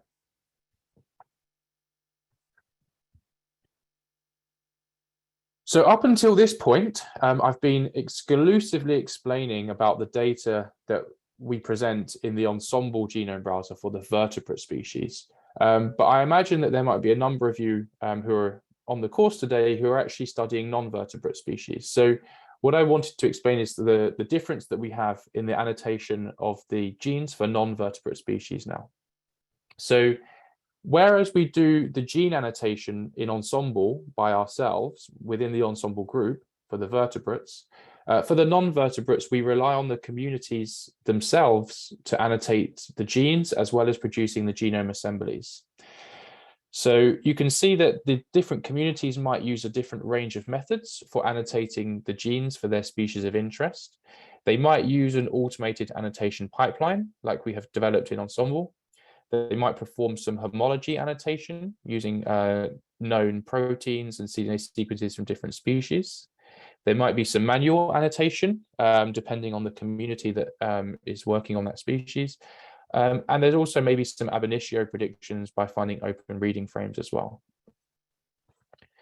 So just as a snapshot, as a few examples, you can see a range of different species here. So you can see that Triticum istaphrum, for example, this is the bread wheat. This is the Earlham, the gene annotation is performed by the Earlham Institute. And you can see that they use a range of automated and homology annotation processes. Arabidopsis, for example, is a very important model organism plant species. And the annotation is being performed by the TARE group. And they have developed an automated and homology annotation methodology, but they also incorporate manual annotation of the genes as well. And you can see, for example, for Drosophila, we import the annotation from Flybase. For a number of different fungi as well, you can see that we import data from the JGI and the POMBase as well, for example. So what we actually do is, as well as importing the genome assemblies, the gene annotation is often also uploaded to ENA. So that's where we also import the data from as well. So if you're working with a non-vertebrate species and you sequence the genome and perform the gene annotation, you would submit that data to ENA, the public archive, to make it available for everyone to see. And then Ensemble can import that data and display it in the browser. So the final thing that I want to do before we start the next demo is to talk about the way that the genes are represented. So as I mentioned, the genes are actually composed or comprised of a number of different transcripts. And you can see that they're graphically represented in Ensemble, like the screenshot here below. So the first thing that you might notice is that each of the transcripts is color coordinated. So what that means is that you can see that the colors here can tell you something about the biotype of the transcript. So you can see the golden transcript at the top. We know what golden means. We just spoke about that a few slides ago. So we know that this golden transcript is what we call a merged transcript that's been identically annotated by the automated and the manual Ensemble gene annotation method. Then when we look at the other colors, you can see that we've got red, which indicates that that transcript is protein coding. You can also see the biotype in the description underneath here as well. So the golden transcript is also protein coding. So if it were not gold, it would be red. So all red transcripts are protein coding, and then we also can have gold protein coding transcripts as well. The blue transcripts are non-coding transcripts. So these might be things like retained intron transcripts, nonsense-mediated decay transcripts, or process transcripts, for example. If we look at an individual transcript, we can see that it's made up of these boxes and then lines connecting them. So the boxes are the exons. So we can see here that this is an exon here. And when it's colored in, what that means is that this is a coding exon. So this is part of the coding sequence. Here at the end, we have a box that's not colored in, and that tells us that this is a non-coding exon. So this, for example, is the 3' UTR. You can see that there's a line here connecting the boxes, and the lines are the introns. The final thing to notice is this arrow next to the transcript name. This indicates the direction of transcription. So that tells us that these BRCA2 transcripts are on the forward strand. So the direction of transcription is left to right. So this is the 5' end over here, and this is the 3' end over here.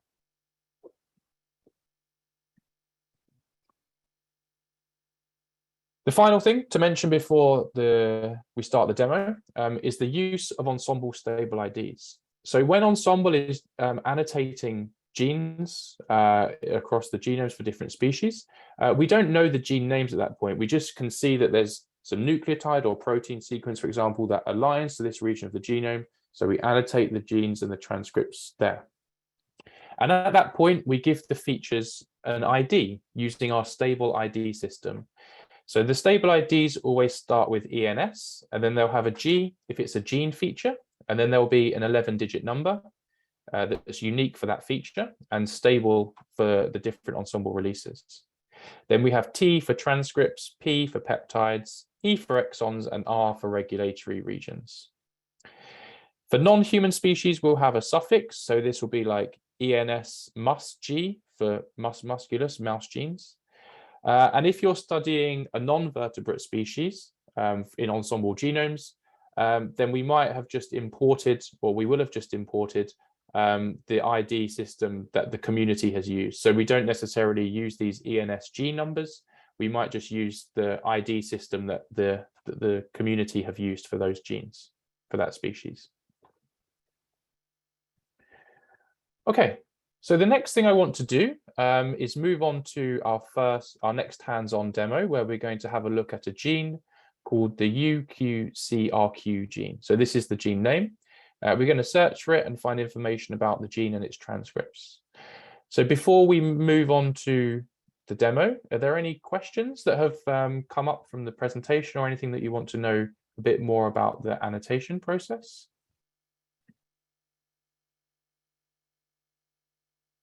So I don't think there's any questions that have come in on the chat box, and I can't see anything in the living document either. So if there are no questions, we can move on to the demo together.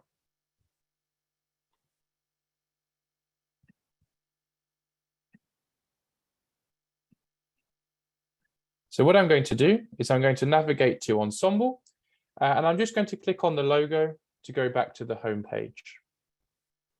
So the first thing I'm going to do is go to the search bar and search for my gene of interest, which is UQCRQ. I'll also put this in the chat box so that you can copy the gene name if you want to follow along with me. I'll then click Go. And you'll see that that takes me to the search results page. So from here, you can see all the search results in the main part of the page. But you can also use the filters on the left-hand side. So if you want to filter to search for features from a particular species, you can do that using the filters on the left-hand side. The human gene is reported at the top here. So this is our top hit.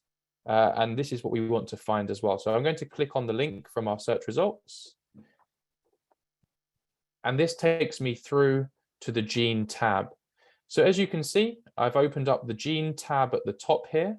I've also opened up the location tab. So we saw the location tab in the demo before.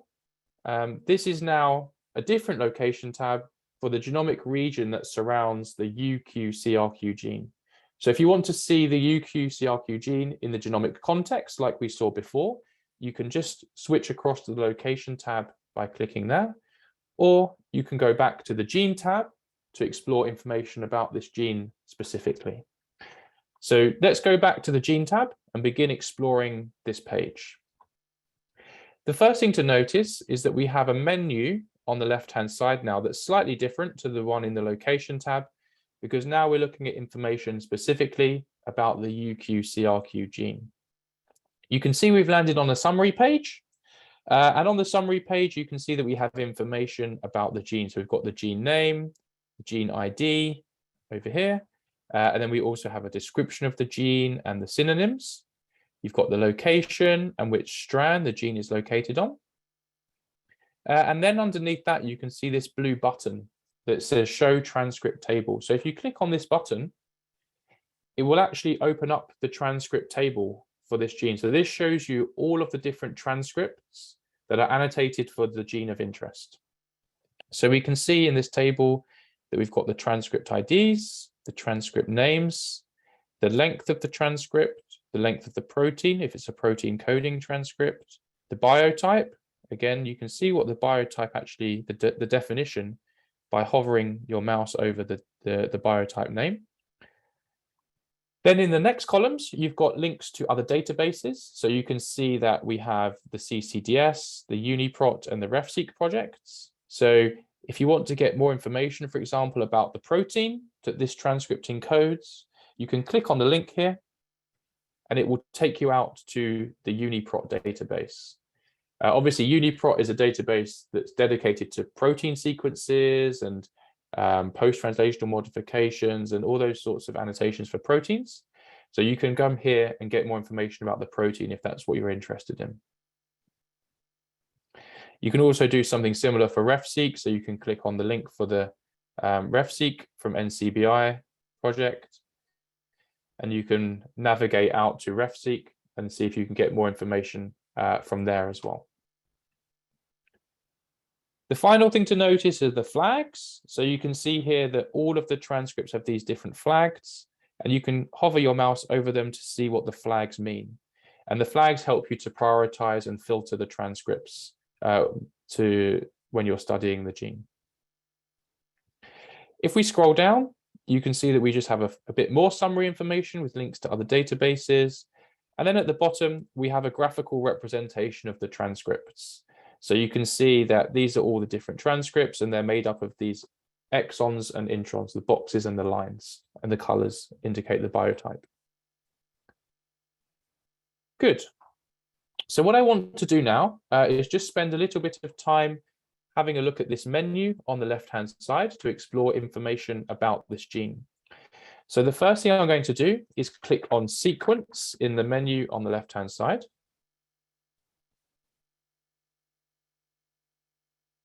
And then I'm going to just click on the hide table option. So that's just going to collapse the table and it will show me this view without the table at the top. So it just makes it a bit more simple for me to see. So what you can see now is that this is the genomic region. This is the sequence of the genomic region where the UQ-CRQ gene is found. You've got the FASTA header here, and then we've got the sequence underneath. You can actually see that we already have some highlighting and annotation directly on the sequence by default. And you can see the legend at the top to see what this means. So all of the exons in this region have got this peach highlighting. And the UQ-CRQ exons have also got the red lettering. So what that means here is that this region with the red lettering and the peach highlighting, this is part of the exon sequence of UQ-CRQ. What we have up here, though, is a section that's got the highlighting but the black lettering. And what that means is that this is an exon of a neighboring gene. So by default, we show you 600 base pairs upstream and downstream of the start and the end of the gene. So if there's a closely another closely located gene within that 600 base pair window, then you'll obviously see the exon sequence for any closely located genes as well. So you can do a number of things with this sequence. You can blast the sequence. So you can click on this link at the top and that will send the sequence straight to the Ensemble Blast tool. Or you can click and drag your mouse over a portion of the sequence. And then when you let go, you can choose to send that portion of the sequence specifically to BLAST as well, to do some local alignment searching. There's a question that's just come in on the chat box that I'm just going to answer out loud, and then we can obviously carry on with the demo. So the question comes from Sati, and it says, is it always better to select the transcript with main flag? So the answer generally is yes. So there's a couple of caveats though. So obviously the main project is only available for human protein coding genes. So if you're studying any species other than human, then you won't have the main flag to help you prioritize the transcripts. And also, even if you are studying a human protein coding gene, the main flag indicates a single transcript which is highly expressed and biologically relevant, but it might be the case that there are other transcripts that are also biologically relevant in different contexts, in different developmental stages, under different conditions. So it depends on the context of your own experiment. You might want to look at the tissue type or a cell type that you're studying perhaps, and have a look at any RNA-seq data sets and expression profiles to see if you can actually work out if there is another transcript which might also be important and interesting as well for your studies. Okay, so just going back to the demo now. A couple of other things that you can do with this sequence is that you can configure it. So if you click on the blue configure this page button on the left-hand side, what this will allow you to do is to configure the sequence and how it's presented on the page. So you can see in the pop-up window, you have all of these different options. I won't go through them all. You can obviously look through them and think about which ones you might want to use. But you can see here, for example, that I can change the length of flanking sequence that I'm seeing upstream and downstream. So if I only want to see 200 base pairs upstream, downstream, then I can change that. I can also choose to add line numbering as well, for example. So these are all different options that you can select. And then when you're happy, you can save and close using the tick in the top right-hand corner. And now you can see that the sequence has been reloaded, and I've truncated the upstream sequence to 200, and I've got the line numbering as well. So this is all ways that you can manipulate the view. You can also download the sequence. So if you click on the blue download sequence button above the legend, you'll find a pop-up window where you can choose how you want to download the sequence. So the first thing that you'll need to do is select the file format. So you want to select FASTA if you want to download the FASTA sequence, or you can choose RTF. So RTF stands for rich text format, and this is just more of a static image with all of the annotation on the sequence. So obviously FASTA is plain text. It's really useful for copying and pasting and putting into other tools and other primer designing tools, pieces of software, for example. But the RTF will have all of the annotation on the sequence as well. So it'll have the highlighting, any line numbering, all of the different customization that you want on the sequence. So if you want to maybe print out the sequence to stick in a lab book or to annotate or something like that, then RTF might be the format that you want to use in this case. So if you choose FASTA, for example, you can see that you can download the cDNA sequence, the coding sequences, UTR sequences, genomic sequences. You can basically choose whatever type of sequence you want from the options and then click download. I won't download anything now, but this is obviously how you would then do that to take and use in your work. Good. So the next thing that I want to do is explore this next section in the menu on the left-hand side called ontologies. So I'm going to first click on Go, biological process. So when this acronym, GO, it stands for gene ontology. So gene ontology is simply a standardized vocabulary of terms that describes gene function. So what that means is that all of the for a gene that's involved in different biological processes, it's just associated with these different gene ontology terms to help us understand the functions and the processes that this gene has been associated with.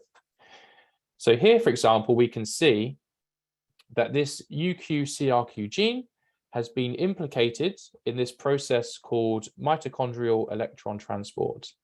That mitochondrial electron transport has this unique Go identifier term here as well. You can see that this this association between the gene and the biological process has been inferred by a curator by the complex portal, for example, for the annotation source. These annotations might also be inferred from electronic annotation, and there might be different evidence types and annotation sources as well. So you can see that as well as mitochondrial electron transport, this gene has also been associated with pons development and subthalamus development, hippocampus development, lots of different brain tissue developments as well. In the menu on the left, the other type of ontologies that we can find are the gene ontology cellular component terms.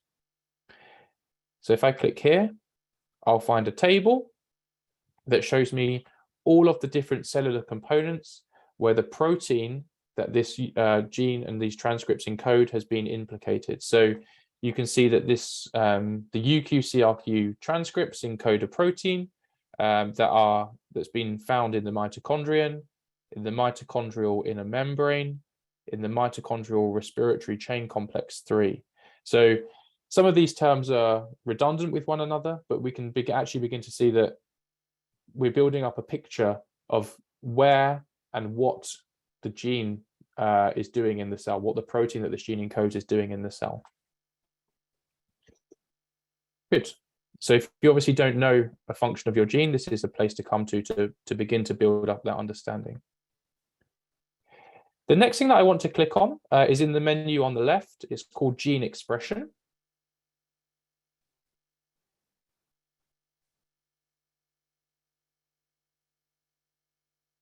So what we're going to see on this page is baseline tissue-specific expression levels of this gene in different adult tissue types. So we can see here we have this diagram just showing you the human tissues. We've got male tissues, female specific tissues as well, and also brain tissues. Over on the right-hand side, you can see we have this table that shows us all of the different cell types up here. As you hover, for example, I'm hovering over the cerebellum, you can see it's highlighted on the diagram. So these are all the tissues, and then on the y-axis we have all of these different experiments. So these are experiments that have looked at expression levels of the UQCRQ gene in various different tissues. So obviously not every experiment has assessed every single tissue, so there's lots of white space in this table.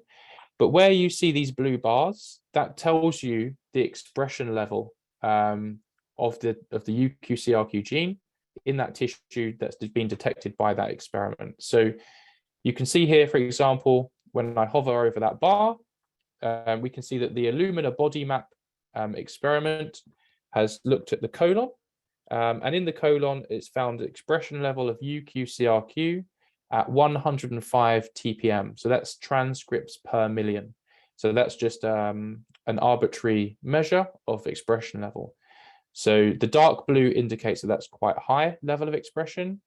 And then if we scroll down, we can see perhaps the light blue bars indicate that that's lower levels of expression. So you can see here, for example, well, this is parts per billion. So you might have to convert in this case. Sometimes you might have gray, which means that the detection is below cutoff. So maybe that tissue was analyzed in this case, but for the UQCRQ expression, but the expression was not detectable. If you go all the way down, you can see that this data comes from the Expression Atlas. So you can actually click on the links here to go out to the Expression Atlas database and get more information about tissue-specific expression patterns for different genes. At the top, you can see that you can filter the table by experiment, or you can order the table by experiment type, you can filter the table, and you can download the table as well. The final thing that I want to show you in the Gene tab is that if you click on External References, that's just found near the bottom in the menu on the left. You'll find a table that shows you links to lots of other databases that also have information about the UQCRQ gene. So one thing that's important to maybe take away from the course today is that Ensemble is a really great resource and it's a really good place to start searching, but there are other databases that will also have information and maybe specialized information about expression or phenotype associations or pathway associations. So you might want to come to Ensemble, but then it's quite good to go out to other databases to see what other information you can find about a gene or a feature of interest. So here you can see links to other databases that have information about this gene. So we've got the Expression Atlas, for example. You can go straight out to Expression Atlas and find more tissue-specific expression patterns for the gene. You've got MIM-Gene and MIM-Morbid, which are two databases that have information about diseases and phenotype associations. So you can click on the link, well, you can see already in this table that this gene is implicated in mitochondrial complex 3 deficiency syndrome. So if you click on this link, it will take you out to this OMIM database that has information about this particular phenotype, clinical features, inheritance mapping, molecular genetics, etc. And then you also have got links to NCBI, Reactome for pathways and metabolic pathways, and WikiGene as well, for example. Good. So before we start the set of exercises, the final things that I want to quickly show you is how we can find information about the individual transcripts. So if we go back up to the top of the page and then reopen this table by clicking on the Show Transcript Table button, what we're going to do now is pick on a single transcript. So I'm just going to choose this top main select transcript, and I'm going to click on the stable ID.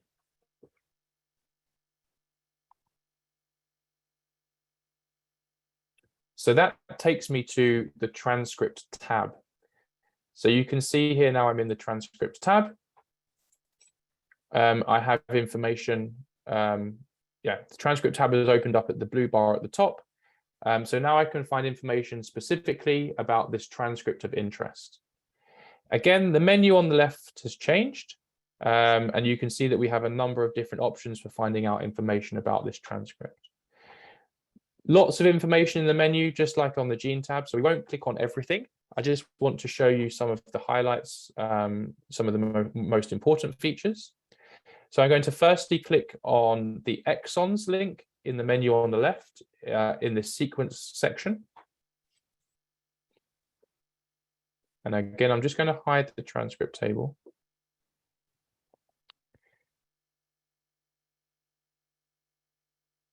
So what you can see at the moment is that I have the exons, the exon sequences. Well, I have the sequences for all of the individual exons that make up this transcript. I've also got the variation data that's loaded onto this sequence by default. So if I want to get rid of the sequence, the variation on the sequence, I can also click on configure this page, just like we've done before. And this time I can find the option that's called show variants. And then from the drop-down menu, I'll click no. So if I don't want to see the variants on the sequence view, I can just turn this option off and then save and close. So now I just have the sequence here. So you can see that this the sequence is actually presented in a table, and we have a row for each of the exons. So we have exon 1 here, we've got the coordinates and the length, and then we've got the sequence itself. So in this case, the sequence is presented in this orange color, and that tells us, if we look at the legend, the orange is the UTR sequence. So this is part of the 5' UTR region. Then we have the exon, the intron sequence that's presented in this gray color. We don't show the full intronic sequence by default, but you can turn that on in the options if you want to. But we just show you just the exon intron boundaries for splicing purposes. Then we have the next row, which is for exon 2. You can see that this is obviously made up partly of UTR sequence where we have the orange. And then we move into blue sequence, and you can see that blue is translated. So that you can see this is the ATG. This is the start codon of our transcript. Then we've got blue sequence and then another intron. And then in the third exon, we have more blue sequence. TGA is the stop codon. And then the rest of this final exon is got this orange lettering. And that tells us that that is the 3' UTR sequence. You can do the same things as we did before. So you can blast specific portions of the sequence, and you can download the sequence as well by clicking on the blue button at the top if you want to. The next thing that I want to click on is cDNA. So I'm going to click on cDNA in the menu on the left. Again, we have some variation data annotated directly on the sequence by default. I'll turn this off again in the options.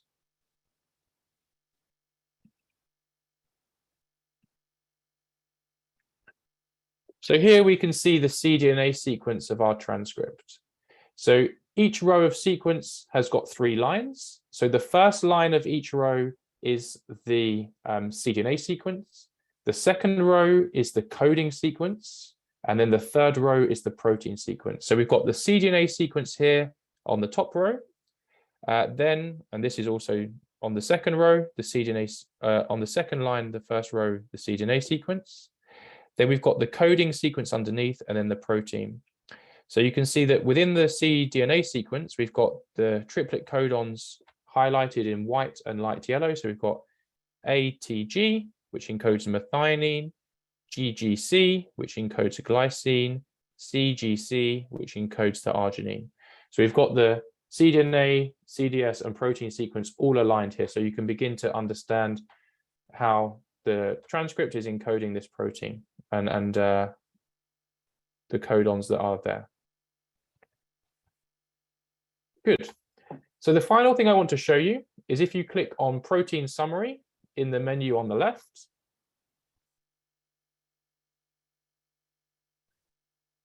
this is obviously only available for transcripts which are protein coding. But if you're looking at a protein coding transcript and you click on this link, you'll be able to see information about the protein that this transcript encodes and the predicted domains and motifs that exist along the length of the protein. So this is a graphical representation of the protein. So you can see this is the ENSP. This is the stable ID of the protein. We've got the N terminus at the end here, and then the C terminus at the end here. So this is just a linear representation of the protein. And then underneath, we have all of these different protein domain prediction methodologies. So superfamily, PFAM, Panther, Gene3D. These all take the protein sequence and use that protein sequence to predict how likely the protein is to form different structures and domains and motifs. So this is quite a short protein, and superfamily, PFAM, Panther, Gene3D, they all predict that this protein will form a single globular unit that's part of the cytochrome BC1 complex subunit family. So this is just obviously a short protein that's a globular protein with one domain.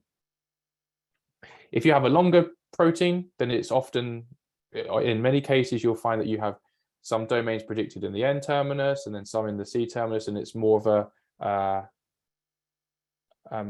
multi-complex, a multi subunit protein. Good. Okay. The final things to mention is that if there are any protein models available from PDB, from any crystal structures, or from the AlphaFold project, then these links will be available, and you can then explore the 3D structure of the protein as well. So this is the AlphaFold structure.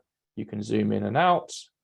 You can click and drag to move around, and you can even click on individual residues to begin seeing if residues are in particular structures like helices or beta sheets, for example. Good. Okay, so that brings me to the end of the demo. What I want to do now is give you maybe 15 minutes to have a go at the next set of exercises. So it will be, I think, 5 past 7 there in India. So what I want to do is give you 20 minutes to have a go at those exercises to take us to about just before 7:30. I think that leaves us with around 15 minutes until the end of the session. Yes. So we'll I think we're running a bit behind time, but I think we can make that back up tomorrow. So there's a module that I wanted to present, but I think we can just move that to tomorrow and we can condense it down. I think we're going to be fine. So let's come back together at 7:30, and then we'll go through and see if there are any final questions from this module. To do these exercises, please do go to the training materials, and you can click on the genes and transcripts section, this module here, and you can find the exercises that are available. So you can click on, you can explore a human gene, MYH9 gene. There's another exercise that's looking, that's asking you to find a gene associated with a phenotype. So I haven't explicitly shown you how to do this, but hopefully you can use the description in the exercise to begin searching for phenotypes as well. There's an example with a mouse gene, if you're using mouse as a model organism, maybe. And then there's also an exercise using Arabidopsis thaliana as well. So if you're studying plants and crops, for example, that might be a nice exercise for you to start with. Good. Okay. So before I ask you to start the exercises, are there any questions at this stage before we all do some independent working?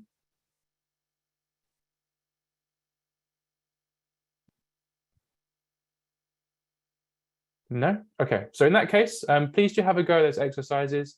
And if you get stuck or if you have any questions, please either raise your hand and ask a question out loud, or you can put your question in the chat box or the living document as I've shown you before. Very good. Thank you.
Hello, everyone. It's 3 o'clock here in England, which means it's, I think, 7:30 there in India. So we're just planning to finish 10 or 15 minutes ahead of the advertised finish time.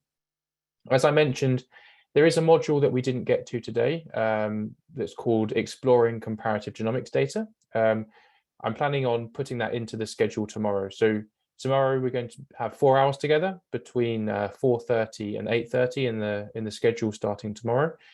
So we'll be able to cover the comparative genomics module alongside all of the other modules tomorrow as well. So I think rather than rushing today to fit that module into the 15 minutes, I think it would be better to postpone that one till tomorrow, and we can cover that all with lots of time to spare.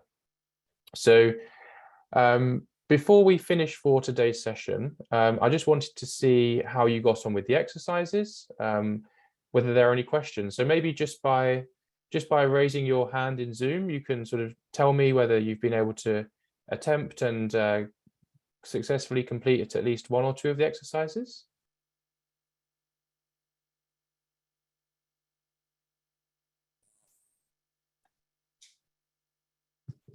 I think hand raising option is not available. Oh yes, we've got a thumbs up, which is there because they are at the attendee mode, so they can write in the chat box. Okay, so there's some thumbs up, so that's good. So it shows that yeah, people have been able to complete the exercise, so that's good. Yeah. And if there are no further questions, then I'm happy to finish that there for the day, and then that will give you all a half an hour break until the next session, I think, starts at 8 p.m. I think that's, yes. I've looked at the schedule, I think, yeah. Yes, so we start, probably we can start a little early at 7:45. We have the next speaker in, so we'll give a 15-minute break and we'll start. Okay, perfect. Okay, so I'm happy to finish there. If there are any questions that come up, obviously, please keep them for tomorrow, and you can ask them. I can answer them tomorrow when we start again. So yeah, thank you very much for having me. I think you found, hopefully you found it useful today, and I'll see you all tomorrow. Yes, sure. Thank you so much, Ben. I'll see you tomorrow again around 4:30 p.m. If there's any, you can join through the same link. Again, it will not ask for registration. So perfect. Yeah. Okay. Thank you. I'll see you all then. Enjoy the rest of your day and have a nice evening. Thank you. Bye-bye. Bye. Bye. So I think Sudipti, you can announce a 15-minute break. Yes, ma'am. So we'll have a 15 minutes break and we'll join back at 7:45 for our next session on omics, logic, computational biology for education and research, bioinformatics, data science infrastructure capacity, and high quality research projects by Dr. Mohit Majumdar, Director, Global Business Development, Pine Biotech, USA. So I request all the participants to join back at exactly 7:45 after a short break.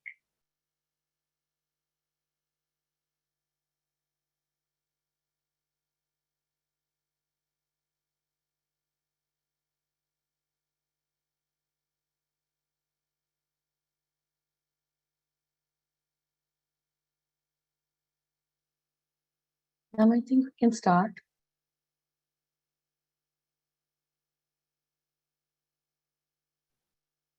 Yes, Sudipti. I think we can start. I can see Dr. Mohit there. So we are good to go. Hello, So everyone. welcome. Hello, hi. So welcome back everyone. For our next session, I would like to cordially invite Dr. Mohit Majumdar, Director, Global Business Development, Pine Biotech, USA.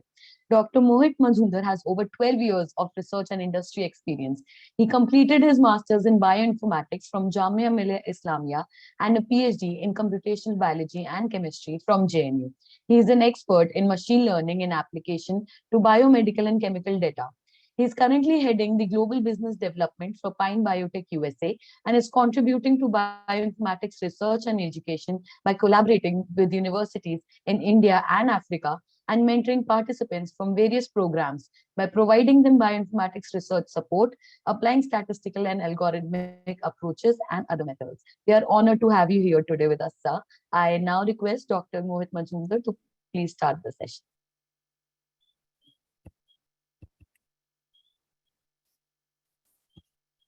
Thank you. Just a second. Let me share is my screen visible? We can see the poster. Exactly. Yes. Yeah. All right. Thank you so much, Sudipti, for the introduction, and hello, everyone. I'm absolutely delighted to be a part of this skill enhancement workshop on multi-omics data integration and data analysis. For everyone joining in, as already Sudipti has discussed, my name is Mohit, and I have been doing bioinformatics for a while. So bioinformatics expert by education, you can say. And since last 12 years, I've been practicing and applying bioinformatics in several types of research projects, education as well as for collaboration and scientific innovations. So in this presentation that we will have today in this session, I'll discuss some of the bioinformatics omics resources that will be useful for the student and the research community as a whole. And we'll try to understand some critical information also generated by some other omics studies. So before we talk about the topics of the sessions and discuss what we are going to learn, and also I would like to tell you that it was great to know and learn from the previous speaker, and you had a lot of hands-on experience. And this session will not have hands-on application as such, but we have the next session, which will be the next session followed by this learning. That will be an hands-on session by Dr. Lakshminarayan Raghavendran, who will be joining us in a short while. So as I was telling you that before we talk about the topics of the session, let's have a brief introduction of what we are doing and the resources that are available. So we are a US-based company that are working and developing resources and solutions. And one of the solution is the omics logic training, which is education in biomedical informatics.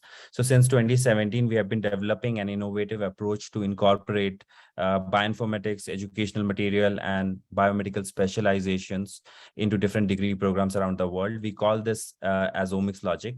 Our major academic collaborator and also a collaborator for this wonderful workshop is the Tauber Bioinformatics Research Center at the University of Haifa in Israel.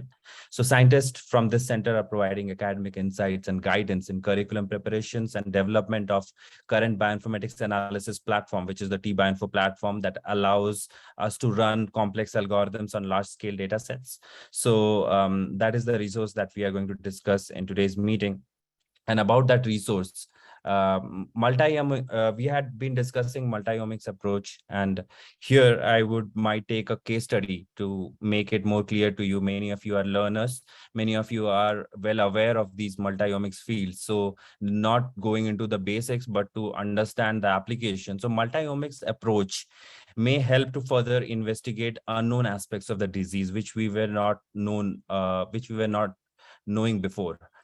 However, the disease mechanisms are too complex. That's the reason, right, to be explained by a single molecular signature. So what we have been looking before is those single experiments, single molecular signatures. And it's necessary to consider now an integrative approach to identify the hallmarks of the severity of these diseases. So one of the major application is obviously biomedical research and biomedical health and well-being, of course. So in that context, I think system biology is playing a great role, and it's great to have also faculty such as Dr. Sen Gupta, who is also working in this field. So some of these applications and all of the faculties actually in the bioinformatics department. So connecting that with the research application. So in terms of, COVID-19 pandemic, we saw that there are huge applications. Multi-omics data played a role in genomic evolution, in identification of those geographical distributions, in understanding of the the evolutionary history of SARS-CoV-2 by reconstructing the phylogenetic approach. So you might have know the phylogenetic approach, which is a very common practice, which helped us to classify these different SARS-CoV-2 genomes into several clades. Like there were several clades, and great research happened in India as well for the same. The research and training that the platform, like coming back to the application, from the application to the platform, is that what we've been able to do in this time of pandemic, and also in this entire period, is to cover the different types of omics data, combine analysis from this heterogeneous data, and then use when we have clean data, because one of the main problems in all of this is clean data. So having that clean data would allow us to go for machine learning approaches, as well as integration and then modeling. So the modeling is basically when you have all the information and you are building a mathematical model based on the equations, and the changes in the system based on the variation of one parameter, how the different other parameters are going to change. And I am talking in the context of very complex biological situations here. So that's why this is really difficult to do. That's why we use a simple and intuitive interface to create these complex pipelines. This is being used by our students also, who are joining and working with us. And one of the major advantages to be able to do this from anywhere, which is big advantage in terms of the computational infrastructure, allowing to learn about all of this. So this entire session is built on the case study, which is what we are doing. That's why I am showing you what we are doing. So from learning and resources and educational awareness, to basically learn and apply multi-omics to research, we source these project ideas from a network of top research labs offering a curated library of case studies. So you saw in the previous session also, and worked on some of the data sets. So these are the case studies that we have curated for university students who can, for also universities to expose students to the to the real world demands for data analysis skills. And these are some of the research areas and some of the methodologies that we are using. And this is quite interactive in nature, which includes changing the code and generating graphics accordingly and generating data sets and tables accordingly. One of the major objective of applying Python and R coding is to be able to get the desired results from this complex data. So when we are analyzing, and when, for example, we are getting a set of down-regulated genes, how we are going to visualize them in different types of scenarios. So these are some of the descriptive statistics and visualization made easy, and really gives us the kind of outcome that one would expect from these experiments. And to make it interesting for students and researchers by allowing them to work independently or with a mentor. So as I said, that there are several things that one can do. So running a multi-omics data analysis, applying different types of machine learning algorithms, doing the downstream analysis, and then for specialization, for example, agriculture, for example, precision medicine, molecular diagnostics, and all of that.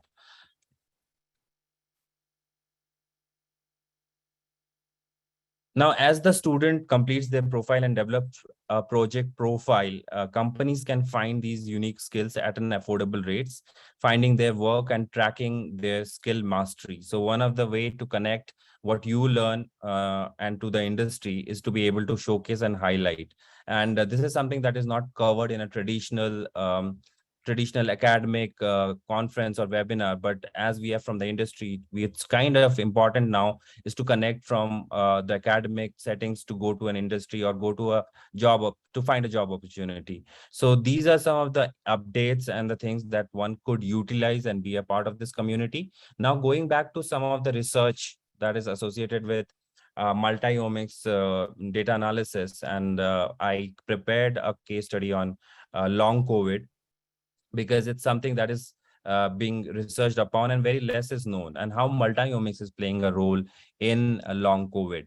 So when COVID started, we started like many citizen science projects started at that time, and we also worked with many students and researchers to utilize the data that is being generated and to develop a deeper understanding about the viruses. So what are the different analysis types that we do use in which we use multi-omics data and do understand about some of these things. So some of the most used technology until now is genomics, that gives us a deeper understanding of, variant of concern, and further elucidating the mechanism by understanding the structure function relationship.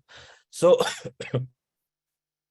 however, now in terms of this long COVID, different other types of omics data is playing a role. So that's why multi-omics, and this is why I prepared these slides for you, because to understand that why multi-omics integration, why multi-omics is important. So genomics data gave us the important understanding about the structure of the genome. But what are the different effects of the disease? What is happening after you have COVID?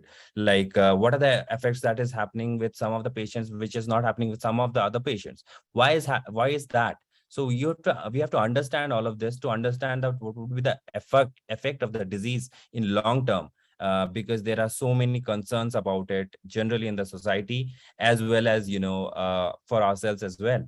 So here omics technology, the omics technology also enables the identification of target cell of the virus, which is hardly achievable with any other conventional technique.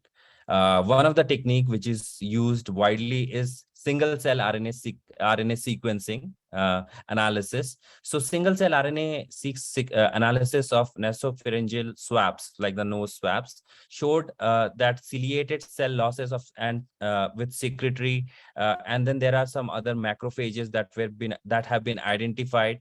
So there is no other alternative technology that gives us such insights in clinical settings. Now, again, the CDC estimated in June that of the 40% of the adults who reported to have COVID in the past, nearly 1 in the 5 currently still have symptoms of long COVID, and that's the reason. And some of the symptoms are like fatigue, fever, difficulty in breathing, chest pain, neurological symptoms like headache and dizziness and all of that. So we now know a lot more about COVID, how COVID-19 affects our body from the contagious phase after the initial infection and the symptoms onset. There are either recovery or there has been, unfortunately, a lot of death also. So, but as a researcher, we are discovering the road to discovery, we know, is complicated, and for seeming and also like this random subset of people. So how do we understand that, like, we who are these long howlers who suffer from these onset symptoms and for weeks and for months for this serious implication? So what are the different ways to understand this? That would be one of the question I would like to ask from the research perspective, and what are the different things that we need to consider to be able to solve this problem and to find those people. So one of the approach where we are doing multi-omics integration is the multi-layer analysis of virus-host interaction. As I was telling you that initially what we genomics did was to able to understand the structure of the genome of the virus. Now, what is happening to us when the virus is infecting us? What is happening to the host? So what is happening in the sense, like, how do we know? So this is where the RNA-seq, the transcriptomics data plays a part, the proteomics data plays a part. So by integrating the viral host transcriptomics and proteomics in a multi-layer analysis, it is possible to characterize COVID-19 phenotypes. So what we are trying to identify is, in the end of it, is the phenotypes. So omics studies specifically and particularly relevant for they are relevant for pathogenesis investigations and clinical samples. Those were derived from SARS-CoV-2 infected subjects.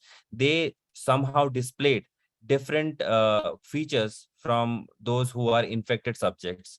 So there are clinical phenotypes that could be identified from this multi-omics data. In fact, some of these investigations were performed by multi-omics network biology, and the network biology fueled approach provided the principal host components affected by the SARS-CoV-2 infections. So these type of bioinformatics analysis, and you can think about other diseases also in this context, can help us find the effect, overall effect, which you would see in many of the data sets, but they have not been investigated upon. So that's where there is an opportunity, and that's why in this session we will not discuss about only research, but also the opportunity how to do this yourself effectively, meaningful way, and find something out. So during an infectious disease progression, it is critical to understand the cellular heterogeneity underlying the different immune response landscapes, right? So it is also like similar with other diseases also, but giving you an example, like patients with COVID-19 display a complex yet regulated immune profile within their heterogeneous array of clinical manifestation that delineates the disease, and then there are subphenotypes and worst clinical outcomes. So I know this sounds a little complex, and maybe I'm not being able to simplify it enough, but what I'm trying to say is that with this different type of immune responses, it becomes really complex, because then you have to categorize them further into subphenotypes, and then related outcomes are related to that. So a better understanding of this can be done through also another technology, metabolomics. So metagenomics, metabolomics. So metabolomic alterations in the immune cell, they can also give us an idea to elucidate the wide diversity of clinical symptoms experienced by these individuals. So there is a recent study by a group that utilizes the plasma metabolomic profiles and transcriptional networks within circulating immune cells, and they identified this through this single cell technology. And they collected at least like 340 at least I think 400 samples, blood samples, and almost 200 individuals with COVID-19 with these different severities. So along with that, there is this WHO standards, so WHO ODL scale that defines the different severities in different patients. So comparing it with the genetic information with the phenotype, is something that has been possible through these different types of research, which is like one of which is single cell and using the plasma metabolomic profiles. This is the example that I wanted to show in this slide. So there is another technology that I wanted to like maybe tell you about is the power of metabolomic phenotyping. So that's where we are coming at. So the metabolomic provides a remarkable window actually through which we can peer into the body's inner workings. So using the tools such as metabolomic phenotyping, we can analyze biological fluids to reveal how an individual's genetic as well as environment and the lifestyle interacts at a molecular level. And that's quite exciting, and that's why you will see that now the feces is a hot topic, and like many of these companies are now interested in investigating more from different fluids that we that could be taken account into when there is a investigation of a certain disease, and also like time stage based data. So this is like an amazing thing that is happening, and this is all moving into precision medicine. So where metabolomics, lipidomics, their markers are there that can be used to map a patient's risk of long COVID and a system and all these systematic diseases. So all of this is there. Like we need to maybe investigate. We need to learn from different people who are doing different types of research, and there are so many publications. Some of that you can see in here that kind of describes like from data collection to the analysis and to the outcome. So in there you will see some of these type of analysis that helps us to come to a point where we will be able to find and at least to be able to find the outcome in terms of separation. So in one of these studies that you can see on the screen, a group found evidence that an individual's lipoprotein and the metabolomic profile changed as their condition progressed. With many patients, they exhibited this elevated systematic inflammatory biomarkers and residual COVID-19 biomarker signatures. So how to identify these signatures? These are identified through these patient samples, and many of these published data is also available. So from there to come to uh, from metabolites to come to proteomics, and using maybe mass spec or using NMR spectroscopy in combination with mass spec, researchers been able to identify a number of metabolomic parameters whose dysregulation in COVID-19 is mirrored in a range of illness such as cardiovascular diseases. So you see that from this multi-omics data, how can you connect different types of diseases also? So this together with advanced statistical analysis allows this research group, and that's what we have been also doing, to develop this risk maps and each parameters to build recovery profiles at a cohort and as well as at an individual level. This is an exact application of at diagnostic level as well as at a clinical level. So this is like great approach, like which COVID has taught us, like where all of this data could be used. And that's this is the entire case study I had put together.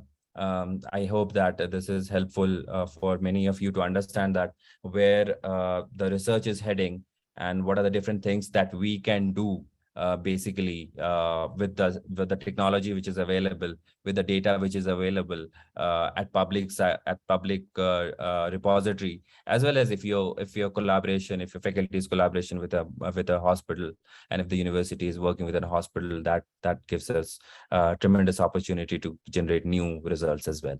So about the resources, lastly, for students and beginners, our team has been developing these projects based on multi-omics data to work on and develop these data analysis skill sets to work on some of the pressing challenges in virology. And in this project, for example, we explored this pathogen coronavirus itself, and as well the disease which is causing it. And here the integration is in the context of identifying. So here we will look into how much it is different from other coronavirus strains, like the response to drugs, and then the important signatures for therapeutic drug treatment. So here there is this ruxolitinib drug is being used, which is usually a JAK inhibitor. And here we are interested to understand the transcriptional level changes after the genomics, the application of transcriptomics, that what is happening with the treatment of the drug. So here also the one of the allied fields come out from this is drug repurposing, that many of the interested students have looked into. So this is the case study, and which was a little intensive about specifically multi-omics integration and application of multi-omics in SARS-CoV-2. And as we have short time, if there are questions, I'll share my email address towards the end, and obviously you can reach out to your faculty and they will let us know. So we'll be happy to answer any questions if you have. Now I just wanted to discuss a little bit about how all of this makes sense in the context of the different events that and the pipeline and all of the training and all of the research, and how to make sense of this through translation. So this is the last part of the presentation where we will focus on some of the opportunities and some of the ways to be able to do this in, again, a case study mode. The omics logic is what we are using is obviously is for research tools, hands-on analysis, and different research fields. Here, the tools that we are being using is transcriptomics, genomics, epigenomics, metagenomics, metabolomics, proteomics, and then connecting it with some of the research areas, major research areas. I gave you an example of infectious diseases, and then precision medicine, and then we work with also cancer research institutes and hospitals, where we derive to work on precision oncology. And there are neuroscience, University of Haifa has a huge neuroscience department, and we have working on neuroscience. Recently we have started working on space omics and metabolomic disorders, agribioinformatics, immunology, and then applying it through cheminformatics. So why we are doing all of this? The reason is that the data skills in life science, it's very much evident now that how much it is required. So at the same time, we are seeing that this entire community is putting up together all of this information when we are discussing in the context of data which is available out there.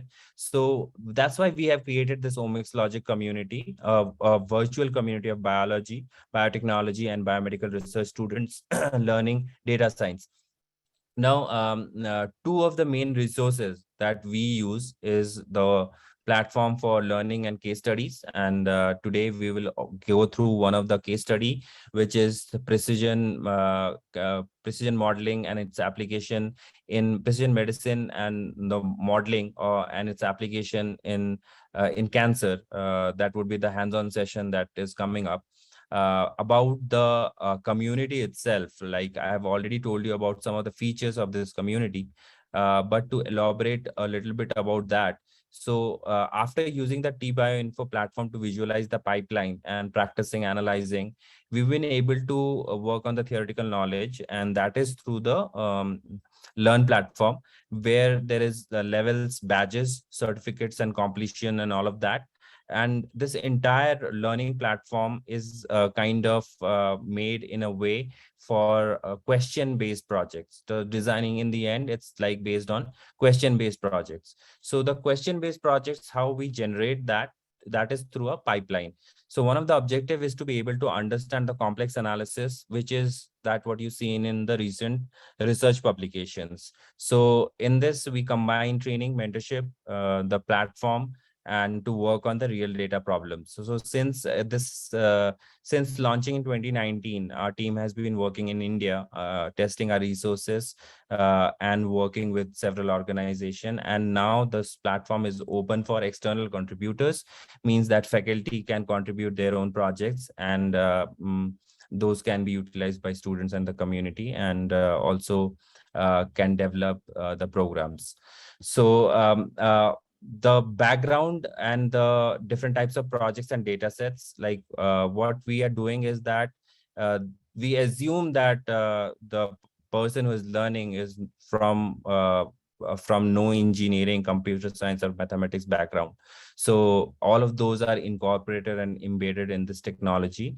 And as I said, that we source these project idea from a network of top research labs and curated data sets. I've already gone through the slides and showed you like what we've been able to do here. And I think coming to this slide, what we have been able to work with is through the student that who have registered, like over 20,000 students and 10 partnering universities. And some of the research that is ongoing is also at high school level, as well as the cancer research, which we will be showcasing and discussing, is through the Roswell Park Cancer Research Center. And we have collaborators, including the prestigious MIT University and other universities around the globe, using as well as top universities around the globe, such as Stanford and Howard University. The UCSF collaboration has led to the virology platform and virology analysis, and we are connecting the students to the pharma and as well as the bioinformatics industry, the AI driven industry, through the team. And I'm really proud to have an amazing team here with us in India, who are working and helping us in all the omics logic training, as well as research and service that we've been able to provide. And one of the outcome of this is the partnership university program. This is a case study I wanted to go through very quickly. This case study includes the learning models and the training modes, and how this training mode is also a translational research. How we come from a training mode to a translational research is the case study that I want to quickly go in today's session as the main topic. But as this was multi-omics, I could not resist to discuss the case study that we just went through. So there are different tracks from basic. So this is basic. And from this, there are industry tracks. From industry tracks, and the entire pipeline looks like this. The basic training involves multi-omics, like different omics. The advanced training includes the advanced visualization, statistics, machine learning, R, Python. The specializations I have already discussed are like oncology or any disease type where data is being utilized. The project is where, and this is a case study which we have recently piloted with your university, with MIT University. So here we have projects from faculty proposals, from student proposals, from independent ideas converted into a research, complete research, and that has been showcased in the research symposium and through this university partnership program. So about the program, there are different levels that we have gone through. That includes the introduction, where we have the registration, then the basic coursework, then the specialization coursework, then the academic and industry mentorship, and then the research. So it's a pipeline, and that pipeline flows through the basic to intermediate to independent research. And now, like to be able to fit anyone into this pipeline, based on that is based on a feedback, or that is based on some of the evaluation that happens at different stages. Now, about the multi-omics integration and analysis, when we discussed about data integration, and when we discussed about how sorry, I think I skipped that slide. Yeah. So how this is being used in neuroscience, how this is being applied in different types of disease. So we saw that example of COVID-19, and then with single cell and spatial single cell, what we've been able to do is that we've been able to pinpoint the location of that specific tissue, which was a great, which is a great, advantage for any diagnostics, because the samples that we've been taking and the tissue specific spatial information that we are getting from it enables us to understand and maybe target those specific cells. So to be able to do that, the data that is being generated, you have to classify them, because the data is coming from the entire sample. So there's a lot of ambiguity in there, and that's why you require computational methods and graphics and analysis and visualization to be able to understand that where this is all is lying in a three-dimensional space, or where this is in a comparative, because most of the time what we are doing is comparative analysis. And when we are doing comparative analysis, that's where we've been able to classify and cluster individual cell types and individual type of signatures into, that's how we've been able to identify them. So that's where the platform plays a huge role, and that's where like any visualization that you do besides the platform is going to be useful through your own analysis and the open source tools as well. So what one has to consider, uh, very important consideration, is the understanding of the metadata, because the initial design protocol is very, very important in any omics experiment, because as it suggests about the data. So your first step is not going to the bench and doing an experiment. Your first step is the data. So how the data is generated, what are the different things that the data is talking about, what is the publication or the report that has been generated with that data. That initial metadata is going to define the outcomes of the research project. So that's the structure of conducting an experiment, and starting that experiment, start from the data, collect the metadata data, and then go to the reporting, and then you start your working on your pipeline, and then you develop that multi-omics part. So after all of this, you're processing your raw data, you are combining your different types of omics data, and then what you're doing is that then you are trying to do simulations. So from simulations, what you're trying to generate is a perfect state. Like you are doing a lot of back and forth, you're changing some parameters, you're trying to achieve a higher accuracy, you're trying to achieve a better ROC. So after you do a like the best that you can get from a data, all of this data integration and the model that you have got, then you're trying to build a mathematical model. So that's where this integration is heading, and that's one of the uh, key areas to be able to come up with a translation. So those are some of the ways to be able to do this, and those are the multi-omics approach. And that's the case study, that's the approach that we are taking. And about the next approach, that is about integrating this in, for example, for a specific case study such as cancer.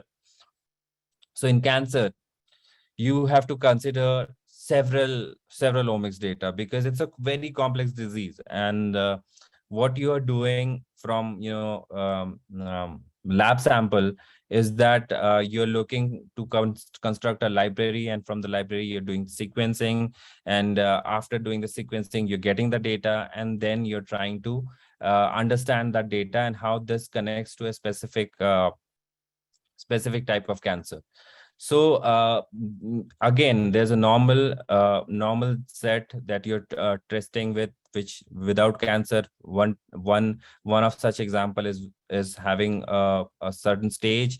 So there is a stage specific classification that allows us to get biomarkers for specific stages that helps in diagnostics, as well as to understand that what type of interventions are there. Because in cancer, there is a lot of combinational therapy is one of the major approaches along with chemotherapy. So how this combinational therapy works, with time, you can see that using the genomic data, and that whatever you are collecting and you're seeing the effect.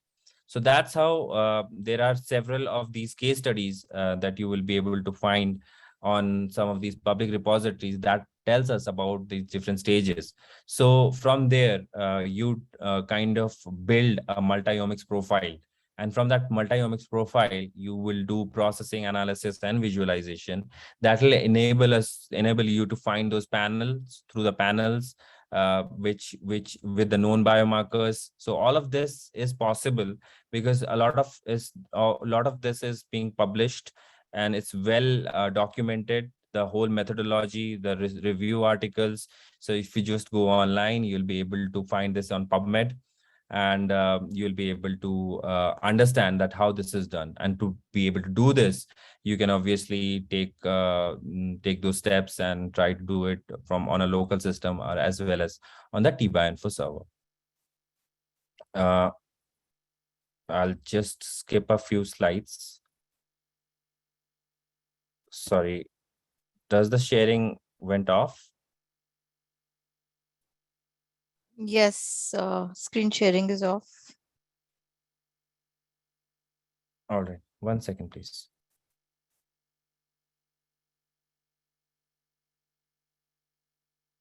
So as we are concluding my session, I just wanted to tell you a little bit about an opportunity, and that's after that we will go to our next speaker, Dr. Raghavendran, who has joined. So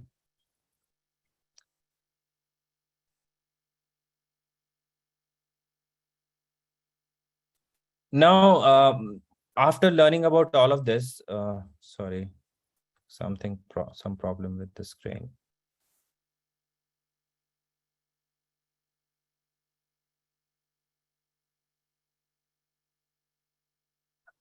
Right.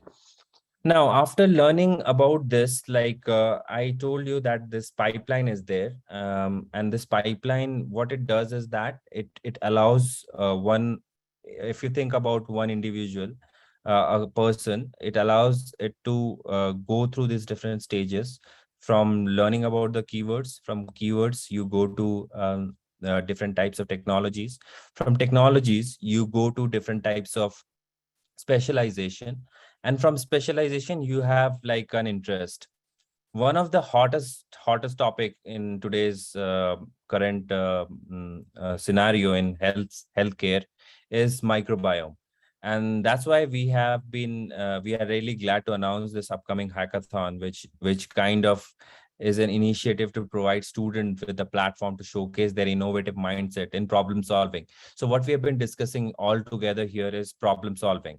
So using multi-omics approach, using data driven approach, what we can expect, like what happens in a hackathon. So why this hackathon and how this is connected. So like we have been discussing that what people have done, what are the different resources that are there, like what you can do now. Like this is that kind of a part where the if you are interested, the point is to develop a mini project. And the mini project is just not a mini project that you do develop in working just like that, or working in a project, or working with some labs, but with an thought of like what would be the translational outcome if it could be a product, if it could be sold to like really common people, like people who are in need of such a service. So to understand it from that business point of view, but also to have an understanding of the science behind it, as well as to have an idea of how this is going to work in the real 21st century. The real 21st century, why I'm saying this, that it's because that it has a lot of digitalization. So your business is digital, your most of the things are like online and digital.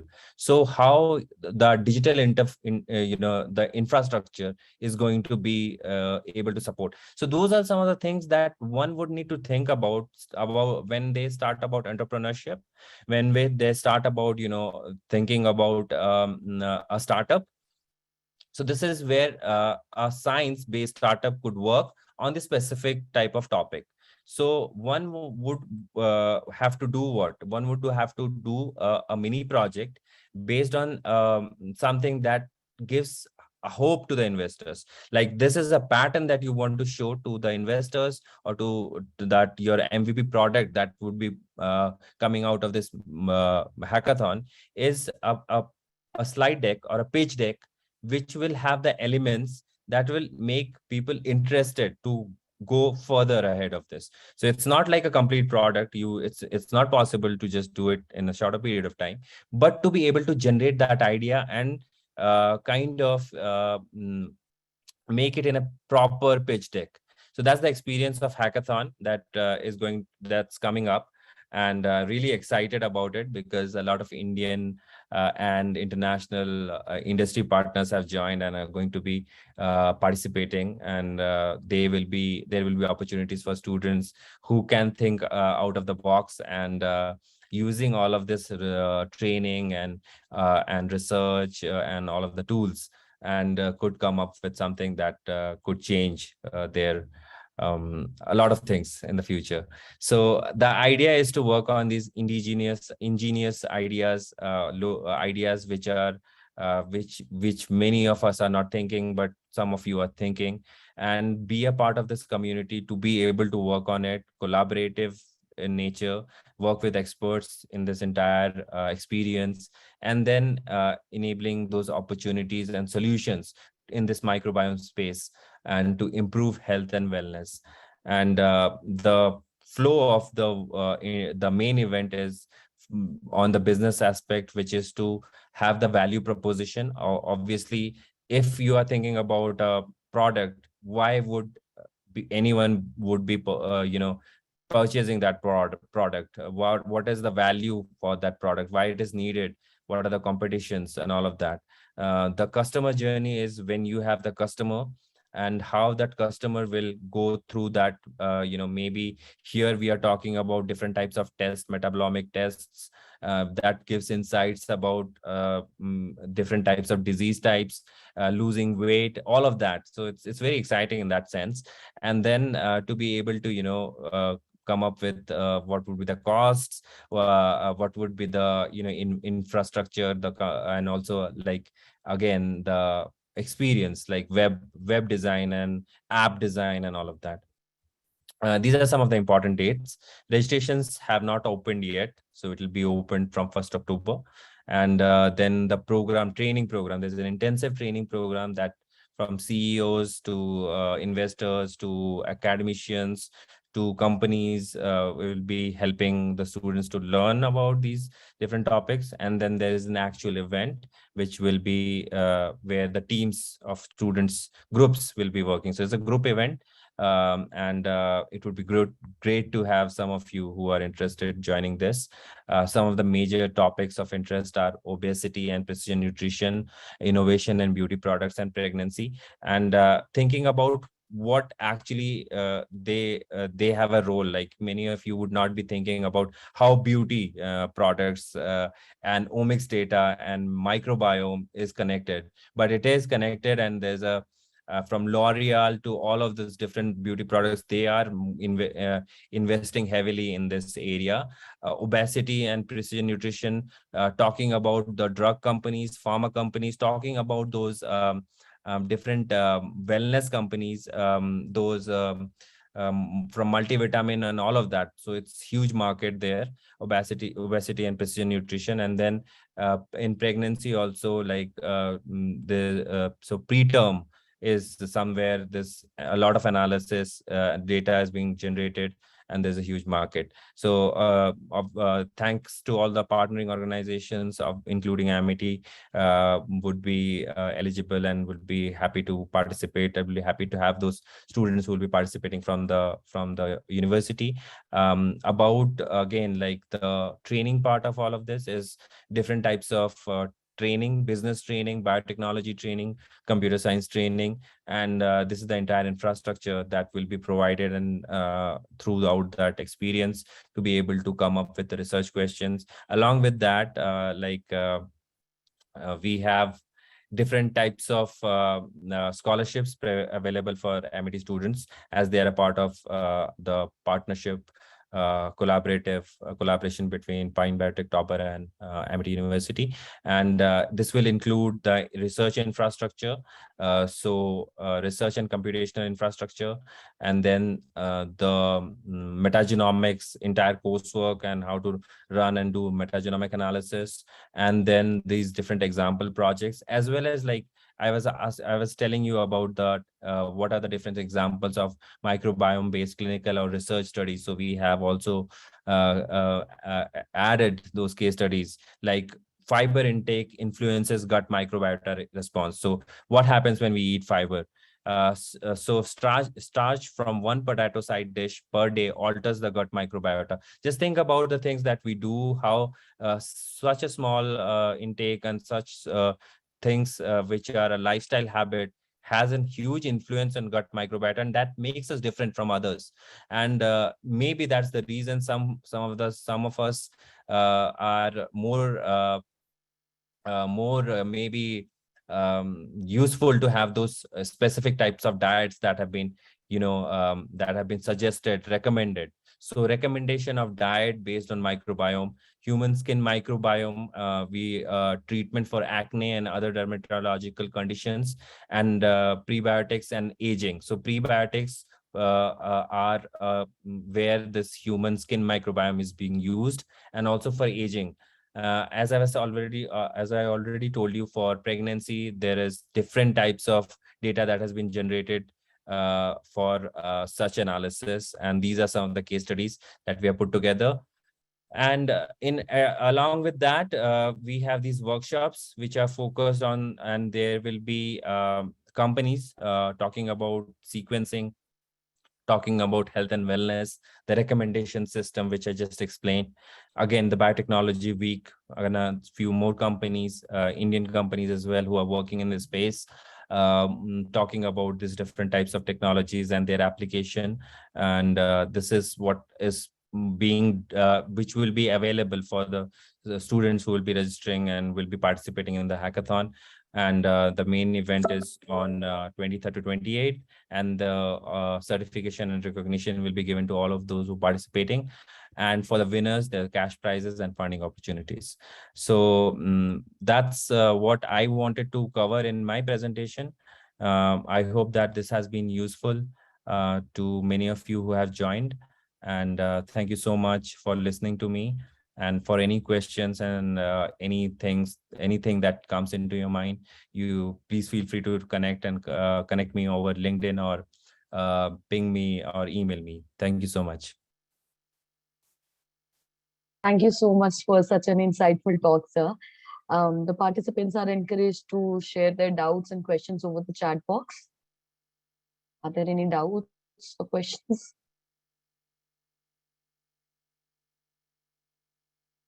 I don't think so. So thank you so much again, sir, for joining us today. I would like to tell the participants that the link for the quiz and the feedback form will be shared soon. So complete the quiz, attempt the quiz. It is compulsory to attempt the quiz for you to get the certificate. And so, ma'am, should we move on to the next session? Yes, Dr. Raghavendran is here. I can see him. Okay. Can we wait for him to come? Yeah, I am this online. Yeah. Unfortunately, I'm trying to set up my webcam. My computer's camera is not working. So any alternative method is not working for me. Oh, no problems. Do you want us to wait for you to set up, No, or I think can we this should start? be fine. I think this should be fine. Yeah, I think Okay. it is also going to clog up my bandwidth in addition to that. So Okay. So no if worries. it I is think, yeah, if it is okay for you, we can continue like this. all right. So we'll just give a quick introduction and then we'll start. So I Cheers. would like to now invite Dr. Raghavendran Lakshmi Narayan sir, research consultant and omics logic mentor, Pine Biotech USA, for our next session on working with TCGA, a multi-omics approach for oncology research. Dr. Raghavendran Lakshmi Narayan is an accomplished computational biologist with more than 4 years of research experience in subjects and areas like multi-omics data analysis and data science methods in precision oncology and protein and DNA structural bioinformatics. With a strong background in biophysics and bioinformatics, he earned his PhD in computational biology from the Max Planck Institute, Germany. We are really honored to have you here today with us, sir. I now request Dr. Raghavendran Lakshmi Narayan to start the session. Thank you. Thank you very much, Sudipti, for a very nice introduction. Let me find ways to share my screen and set up my screen sharing. We'll also silence my phone.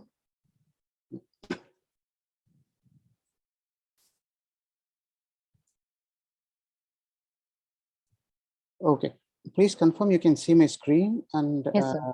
yes, We can. perfect. Thank you very much. Let me also set up the chat next to me so that if I have to follow somebody's question, then we can immediately follow.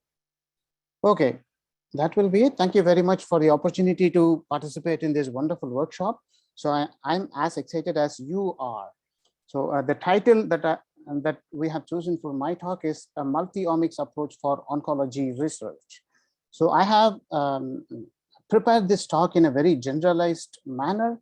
So instead of going into succinct details and complete detailed information and analysis of one specific research question, we will approach this from a very general point of view. We will start with what is the necessary to use different omics data types for understanding cancer biology in general, right?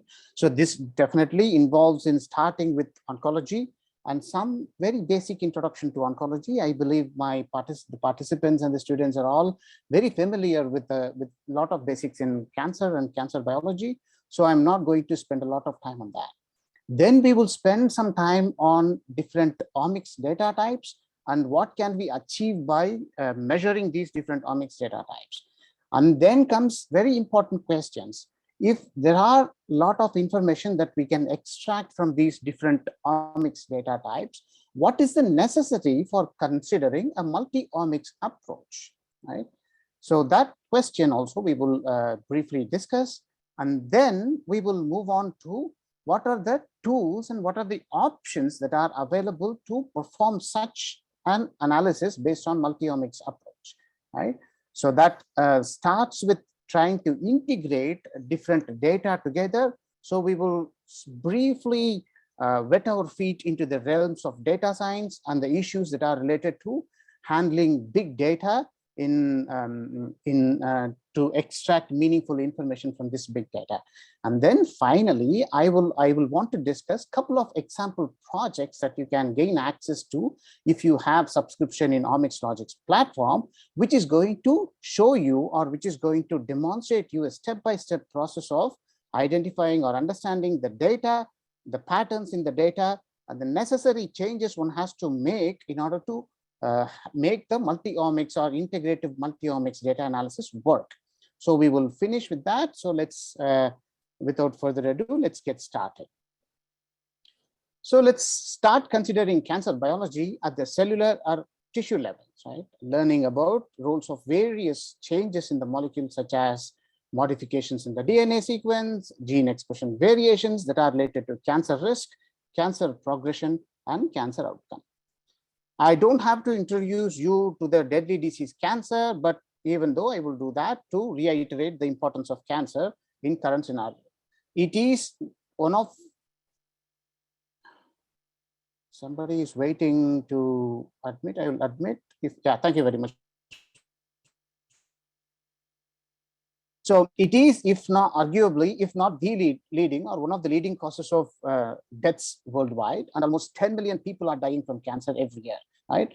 The prevalence of cancer is greatest in the Western world. Close to 6% of all people have cancer during their lifetime in US alone.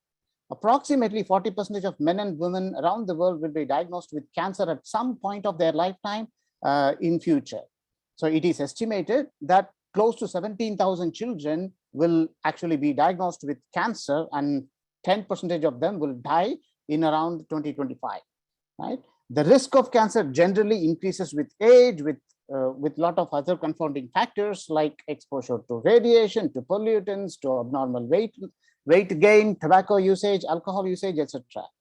So bottom line is that cancer can be considered as a disease that arises from genetic or genomic modifications, but it is caused by several changes to the genes that play a major role in only 5 to 10% of the cancer. The rest are all associated with mutations that these cancer cells, or these generally our body cells, accumulate over time due to age, due to multiple process of differentiation, and etc., etc.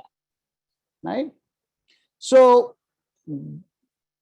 to proceed forward, how can we understand this disease, right? One way we can understand this disease is to study the cells from their progression from normal cells or healthy cells that function similar to any other cells in the tissue, to abnormal or deregulated cells that form tumors, tumor mass, or that form malignant tumor or even benign tumor, and then finally they metastasize to other parts of the body.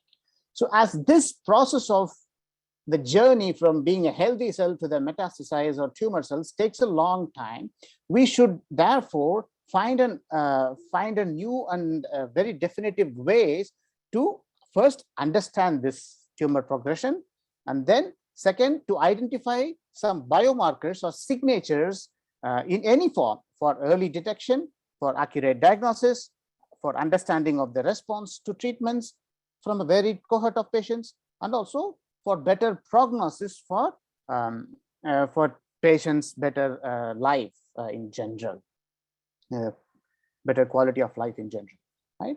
So at the molecular level, what is cancer? Let's briefly go through this in a couple of slides. So we all know that cells divide by their nature and then they propagate in their lifetime. This cell division is extremely important and essential for the tissues and for the organisms in general, but it also must be controlled. So when a cell divides, it goes through several cycles of regulated cell division, and these regulations are done by a special family of proteins that controls progression of these cells through the cell cycle. Cancer cells are cells that have gone wrong. In other words, cells that no longer respond to many signals that are associated with controlling cell growth and cell death. Right? So a normal cells may, for example, if it starts to not respond to these signals that stop the progression or stop untimely division of the cells, then they may proceed to dying or apoptosis. But cancer cells find ways to not only escape these regulatory mechanisms of the functioning cells, and also escape the apoptosis that is initiated when the cell's regulatory machinery identifies these cells to be abnormally divided. So that will be a very brief introduction about cancer. Let's move forward about what are the from a meta point of view. So in simple, what are the hallmarks of the cancer from multi-omics point of view, right? We already understood that cancer is unchecked cell growth. So sometimes, or only very few times, mutations in genes are one of the factors that can cause cancer, and one of the well-known factors by many of us that can cause cancer by accelerating the cell division rates or by inhibiting normal controls on the system, right, such as cell cycle arrest or programmed cell death that we discussed. So this growing mass of cancer cells can also, and most of the time they do, invade neighboring tissues, and sometimes they even break off from the tissue layer and travel to other parts of the body, leading to the formation of new tumors at different sites. So these are all some of the features of these cancers. And to remember many of these salient aspects of cancer biology, hallmark features of cancer were identified, and these features are distinctive. These have complementary capabilities that enable and characterize tumor growth and metastatic dissemination. So these features also have evolved over the past decade. So we now have two versions of the hallmark of cancer, and there is one more version proposed that is emerging and to be characterized and to be finalized in something like 2025. Right? So some of the original hallmarks of cancers include sustaining proliferative signaling, evading growth suppressors, activation, invasion, and metastasis, and enabling replicative immortality, and inducing angiogenesis, energetics, and resisting cell death in general. Some of the additional four hallmarks that are identified by 2022 are deregulating cellular energetics, avoiding immune destruction, which is gaining a lot of popularity and being a target, right? And tumor promoting inflammation, general genome instability, and mutation. So the acquisition of these cancer hallmarks and understanding and characterization of these cancer hallmarks requires molecular alterations at multiple levels that include genome, epigenome, transcriptome, proteome, and metabolome. So in the past decade, numerous attempts have been made to untangle the molecular mechanisms of carcinogenesis that involving considering each of these omics data by in its individuality and in its singularity. These single molecular approaches or omics approaches, such as scanning the genome for cancer-specific mutations or identifying altered epigenetic landscape within the cancer cells, or by exploring differential expressions of messenger RNA and proteins through transcriptomics and proteomics techniques, they have all evolved in the past decades, and their efforts in trying to understand the hallmarks of cancers are should not be disregarded. So we have plenty of information on how to do this analysis and what we learn from this analysis. Right? We will also discuss in a couple of slides and why do we need to go beyond this analysis. So we quietly or we briefly touched about different omics data. These different omics data includes phenomics, genomics, epigenomics, and transcriptomics, etc. Right? These omics data or technologies can be used to explore roles, relationships, and actions of various different types of molecules that make up the cells of an organism. And many of these data are generated due to the development and existence of high throughput sequencing technologies or next generation sequencing technologies. And yeah, these omics data can show extremely detailed and high resolution information about genomic variants, about patterns of gene and isoform expression levels, about, as we already spoke about, islands of genes that are regulated to be that are marked in the epigenomics level to be marked for high regulation or lower regulation or complete gene silencing. So these are all different data that can be obtained by analyzing these omics data in its singularity or in its isolation. So each type of these omics data adds to the list of molecular differences associated with cancer, revealing useful markers of disease, impactful insights into the biological pathways governing cancer or tumor progression. But individual strands of these omics data are not sufficient to reveal the causal relationship between the molecular signatures and the manifestation of cancer. So what we already understand or what we already know historically, each type of these data has been considered independently to look for relationships with biological processes, and using these methods, we have assembled a lot of pieces of puzzles of cancer's complex genetic architecture and cancer's basic biological pathways. But however, these puzzle pieces are not complete, right? Much of these genetic etiology of complex traits and biological networks remain unexplained, and several of the key pieces of these puzzles cannot be covered by the individual approach of analyzing these omics data and relating that to the phenotype or the cancer status of the tissues.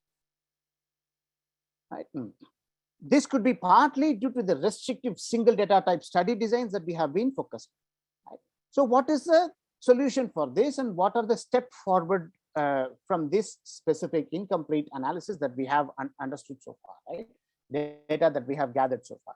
So combining multiple data types can compensate for the missing or for unreliable information in any single data type in generally, right? And multiple sources of research evidence and research publications have actually started pointing to this fact that same gene or same pathway are less likely to, for example, to rephrase this, when we perform the same analysis or same association analysis using multiple data types, so the evidence obtained from these analysis of multiple data types that points to a particular gene or a particular pathway related to these related to the cancer biology are less likely to be false positives, right? Importantly, the complete biological model is only likely to be discovered if the different levels of genetic, genomic, and proteomic regulations are considered in an integrative analysis method or in a combined analysis method, right? So to give you a short example, for example, although cancer cells contains, let's consider that a cancer cell contains dozens of mutation in very specific or in an important gene, the proto-oncogene. So if you consider dozen mutations or 15 mutations, then you can roughly approximate that approximately only 5 of those mutations will contribute to the initiation and progression, and the rest of the mutations are just associated with the cancer, and they may not be causal mutations at all, right? So one of the study in this line actually reports that mutations alone cannot fully explain up to 95% of the cancer progression and cancer initiation, which is why there is a dire necessary and need for multi-omic studies for understanding cancer research, right?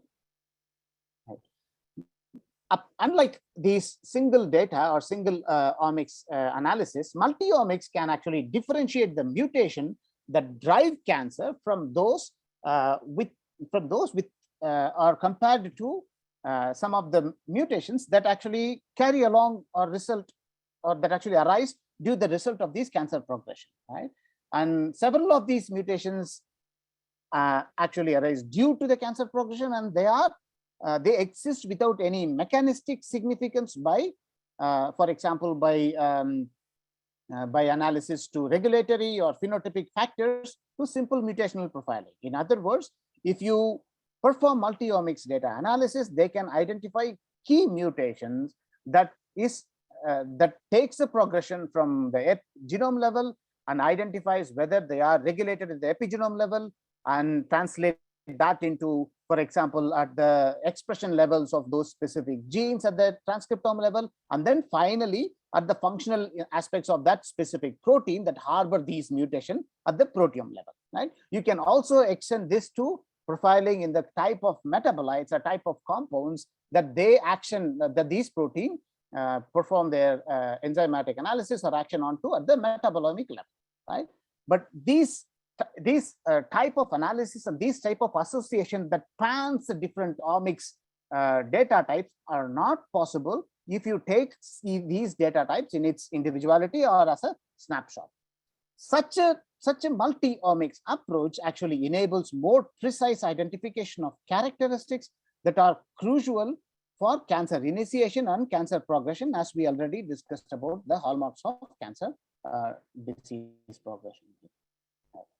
So to understand underlying mechanism, to summarize what we have learned so far, right? To understand the underlying mechanisms that drive acquisition of these cancer hallmarks, it is absolutely necessary to interrogate cancer cells using multiple levels of information flow represented by different omics such as genomics, epigenomics, transcriptomics, and proteomics. Right? So these data sets or multi-omics data sets that are generated from patients can help us identify coherent and preserved molecular or clinical occurrences. That's another added advantage, right? And the studies based on these multi-omics data sets aims to identify patient subgroups. They aim to understand biological features underlying cancer pathophysiology, and they also try to overcome complexities due to the genetic and phenotypic heterogeneity, and they can also help us design effective predictive models to validate novel therapies and drugs. In addition to that, they can also help us understand or explain tumor response to treatment and guide development of these therapies for the future cases.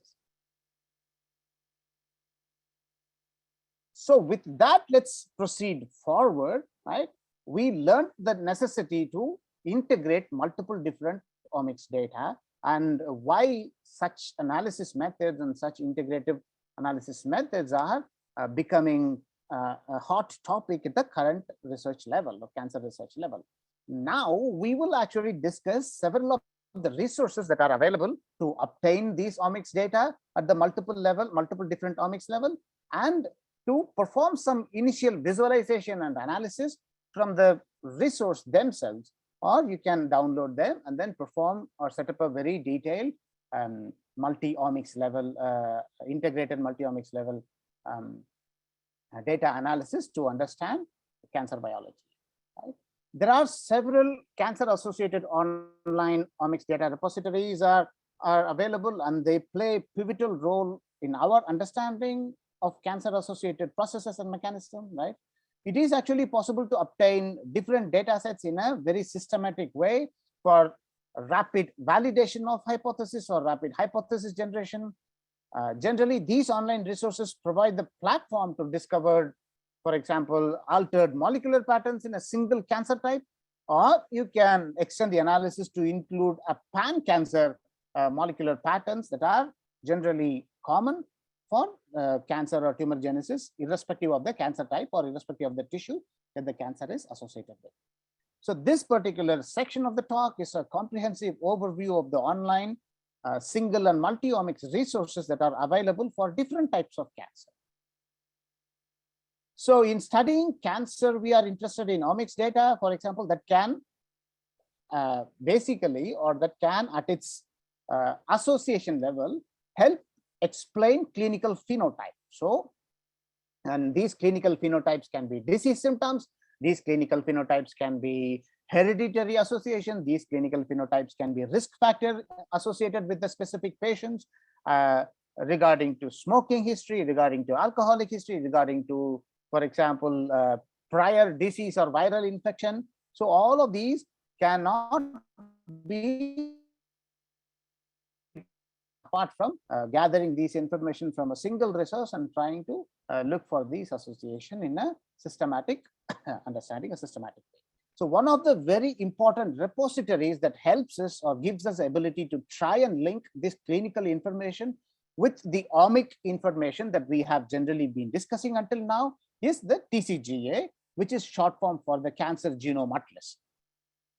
This is becoming extremely more and more multi-omic level information, and TCGA has now started to influence cancer research in a much larger or much varied, diverse way than it was understood or that it was hoped to do earlier. So the TCGA repository provides us with not only with the detailed clinical information that might be relevant for our analysis, it provides us with multiple of these omics data types and at multiple different levels and multiple for several different samples, so that our analysis is going to be more error-free, and it gives us freedom to understand the association or understand the signal to noise association that is present within this data. So when you look at what is actually present in the TCGA repositories, right? This repository or the Cancer Genome Atlas has characterized over 20,000 primary cancers, and they have matched normal samples to those tumor samples spanning 37 cohorts covering 33 different cancer types. All right. And over the last decade, TCGA has actually managed to generate over 2.5 petabytes of omics data representing genomics, epigenomics, transcriptomics, and proteomics data alone. Right? And major molecular characterization of cancer tissues and cancer cells that include next generation sequencing based techniques, and that include microarray based techniques, that include variety of different techniques are available as they were able to quantify single nucleotide variants, they were able to quantify DNA methylation level, copy number alteration level, the messenger RNA and microRNA expression level, etc. Right.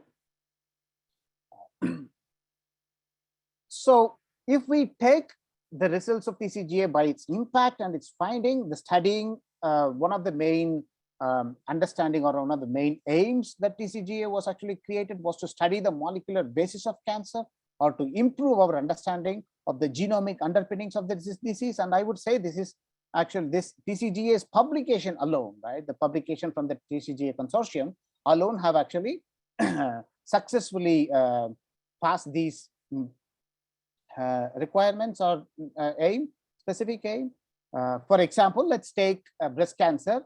So basal-like species or basal-like categories of breast cancer being similar to serious subtypes of ovarian cancer at the molecular level. This finding could not have been done in isolated cohort analysis. So this suggests or these findings at molecular level suggest that despite these cancers or tumor tissues arising from different tissues of the body, their subtypes share a common developmental path and respond to similar strategies of treatment. These are some of the important results and findings of the TCGA. And generally, TCGA was able to revolutionize how cancer is classified by identifying genomic alterations that apply to specific tumor subtypes or by finding genomic characteristics of tumors in generally, right, or pan-cancer level. Many of you should check out this Cell publication, Pan-Cancer Atlas publication. That is extremely important if you want to, if you are encouraging a career in cancer biology. Okay,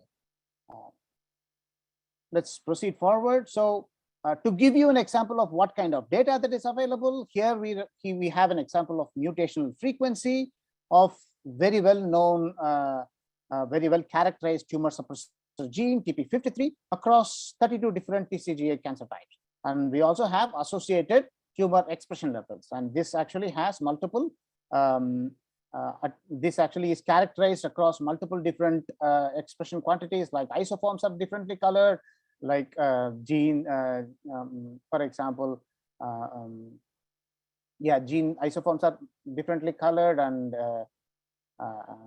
expression that results in, for example, reduced survival analysis is also differently colored. So these are all important findings from these specific publications.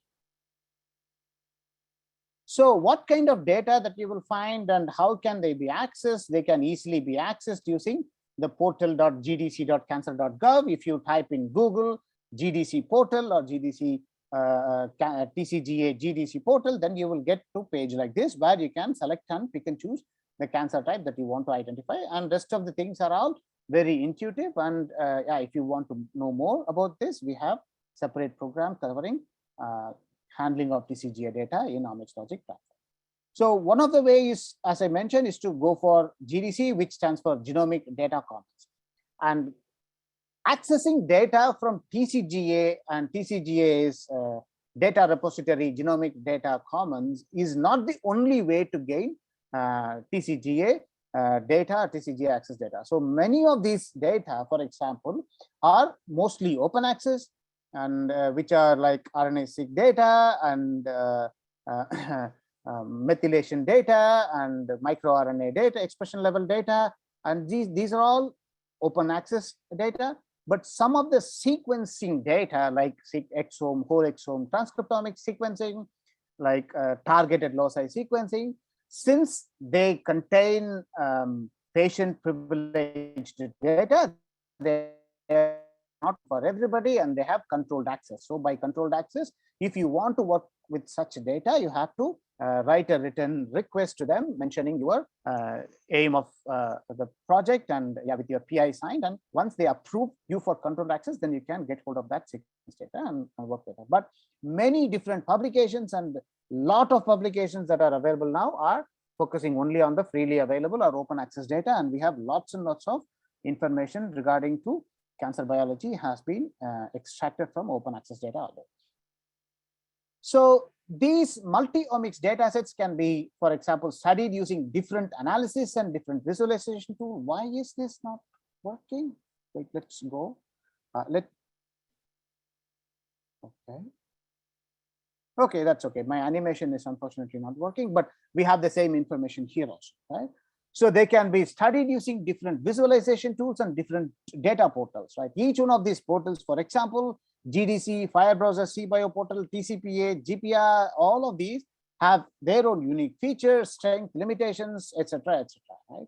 To highlight a couple, for example, the GDC portal harbors raw multi-omics data, and they have clinical resources, biospecimens, image data of cancer patients.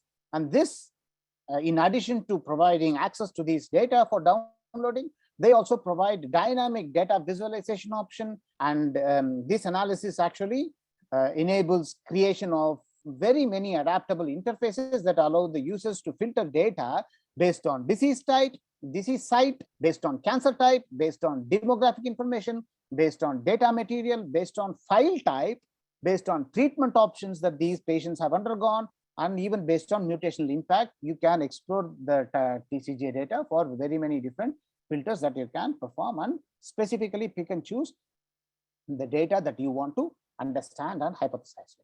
And some of other data portal, I'm not going to go over everything, that I'm just going to go over the first three, which are absolutely important to understand what they represent, and you can explore them also when you have time. So Fire Browse, right? Fire Browse can actually provide a list of genes, and some of the unique features about this specific portal is they can provide a list of genes that are associated with tumor stage, patient survival, gender, age, or ethnic background, or etc., right? With they can also give you association of these genes that have mutations and their association with methylation status, with mRNA expressions, with copy number alterations, etc., These cross comparisons are available in Fire Browser, and they can check this out.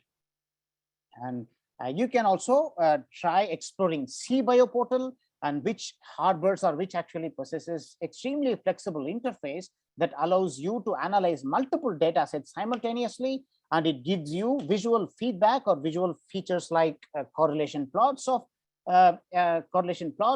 copy number alterations with gene methylation, and correlation plot with mRNA expression with the mutation of the genes, etc. And they also provide you Kaplan-Meier plots like survival analysis, co-expression analysis, network analysis. All of these are available within the portal themselves, right? And very notably, they have two unique web tools that are not available in any of the other portal. They are Mutation Mapper and OncoPrinter. Mutation Mapper is like a tool that links the 3D protein structure to the mutations that you have selected, so that you can understand the potential effects of this mutation with respect to the proteins and their and where these mutations occur. On the other hand, OncoPrinter actually gives you an intuitive diagram of these genomic alterations, like a copy number alteration, somatic mutations across a set of samples. So you can not only analyze these mutations and these variations sample wise, but you can analyze these mutations at a different level. So bear with me for a second. So if you need more information on all of these different portals, then please check out this specific publication. They have a lot of information on each and every one of these portals, and their strength and their weaknesses, and what they give and what they actually do not harbor. So with that, let's move on to understanding, for example, why is there a need for integrating of this multi-omics data? So far, we have discussed about the necessity to move on from single or individual omics data analysis to multi-omics data approach, right? But we have not spoken about how these multi-omics data are going to be analyzed, right? In what are the different ways in which we are going to analyze this multi-omics data? We can do a straightforward filtering analysis, which is not uncommon. You can start with the analysis of, for example, genomic data analysis, and find out what are the genes that harbor mutations, important mutations. Then take only those genes and identify their expression levels at the transcriptomics level, right? And then take only the genes from those subset of genes which have differential gene expression level, comparing your tumor cells with the normal cells, and then proceed forward to identify only those pathways that has the genes with the mutation and genes with the differential expression level. So these are all called, these are not integrating multi-omics data, but these are all a stepwise or a ladder-wise meta-analysis of omics data analysis, where the results of the previous analysis will actually result or have major impact on what are you going to find in the next analysis approach, right? So why do we have to integrate data? Data integration, as I mentioned, can have numerous meanings, right? However, in this specific context, we use it to mean the process of analysis, the process of integration by which different types of omics data are combined as a predicted variable to allow more thorough and comprehensive modeling of some complex genomic traits or complex phenotypical associations of cancer, right? These models that we have actually developed can actually be a result of an elaborate interplay between very many different biological variations at different levels of regulations, different levels of expression, and different levels of proteomics function analysis, right? And these models can also be help us predict the results of any new data, omics data types or multi-omics data that we have identified or that we have characterized for the patients in order to give, for example, more accurate diagnosis and more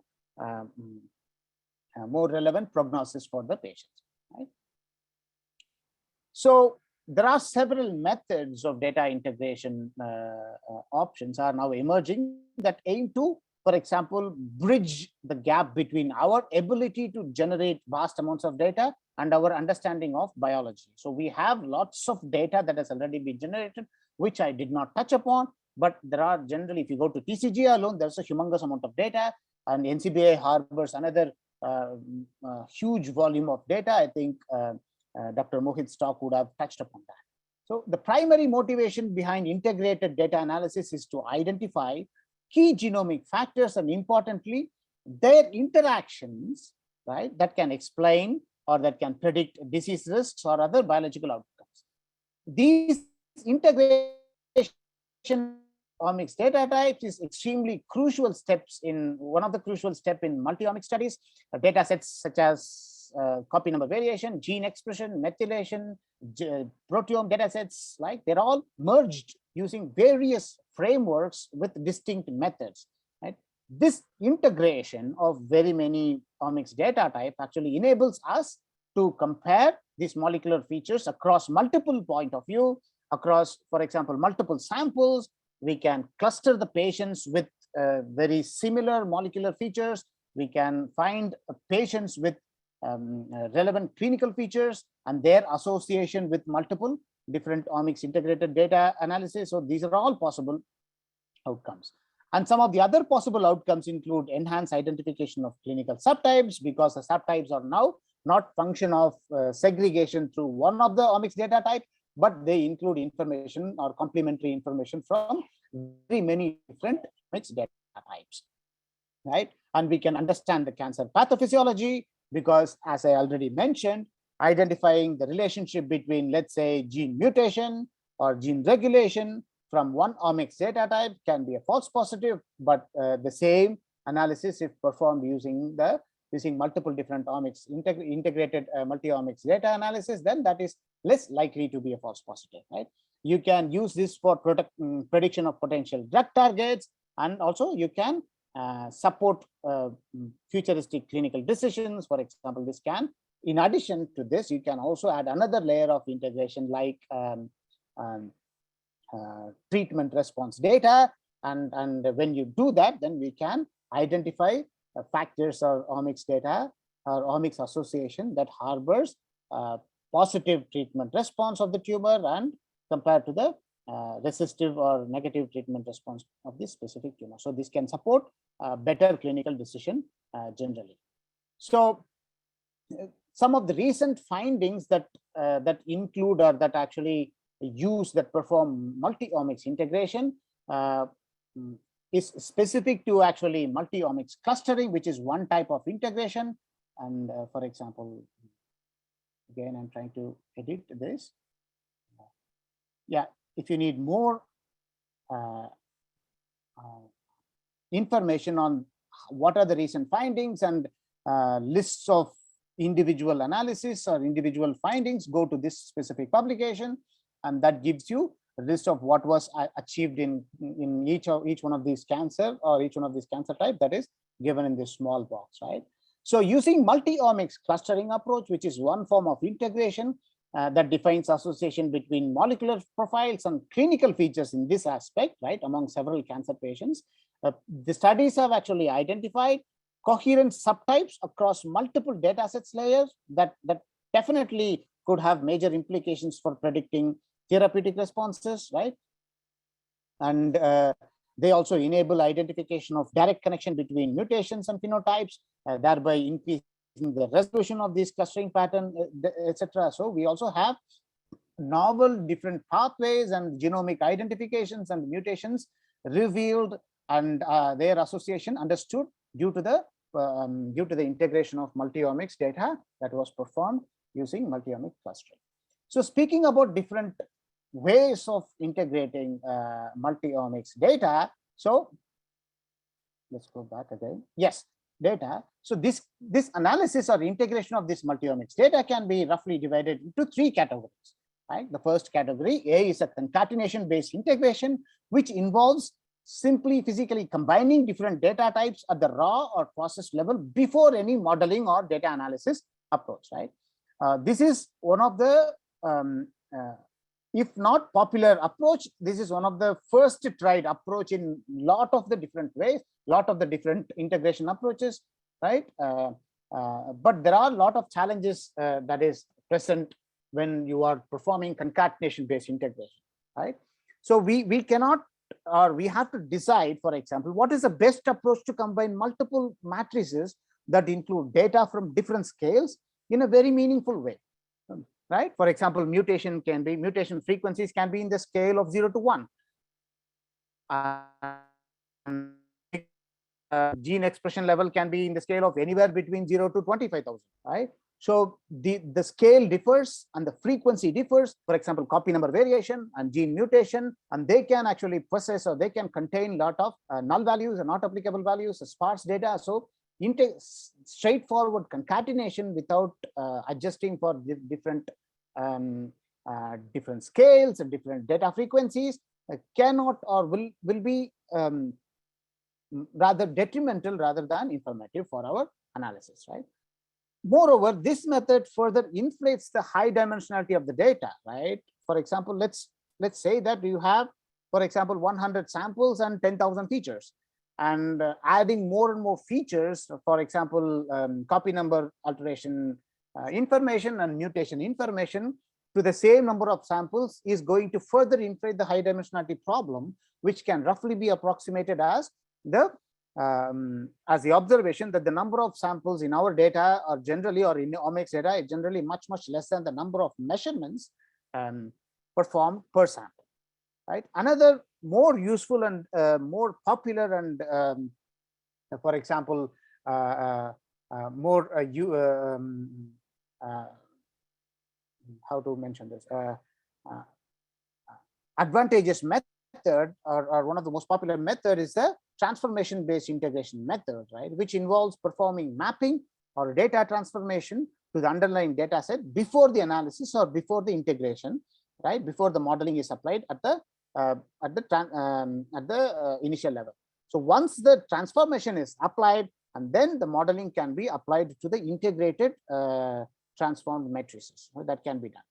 So some of the challenges associated with this approach is each data type has to be transformed independently, which can make it a little bit difficult to detect some changes or some effects, right? For example, the data transformation has to be performed by keeping in mind to maintain the majority of the data type specific properties, and also the integration between the data types in, for example, that should also not be missed, right?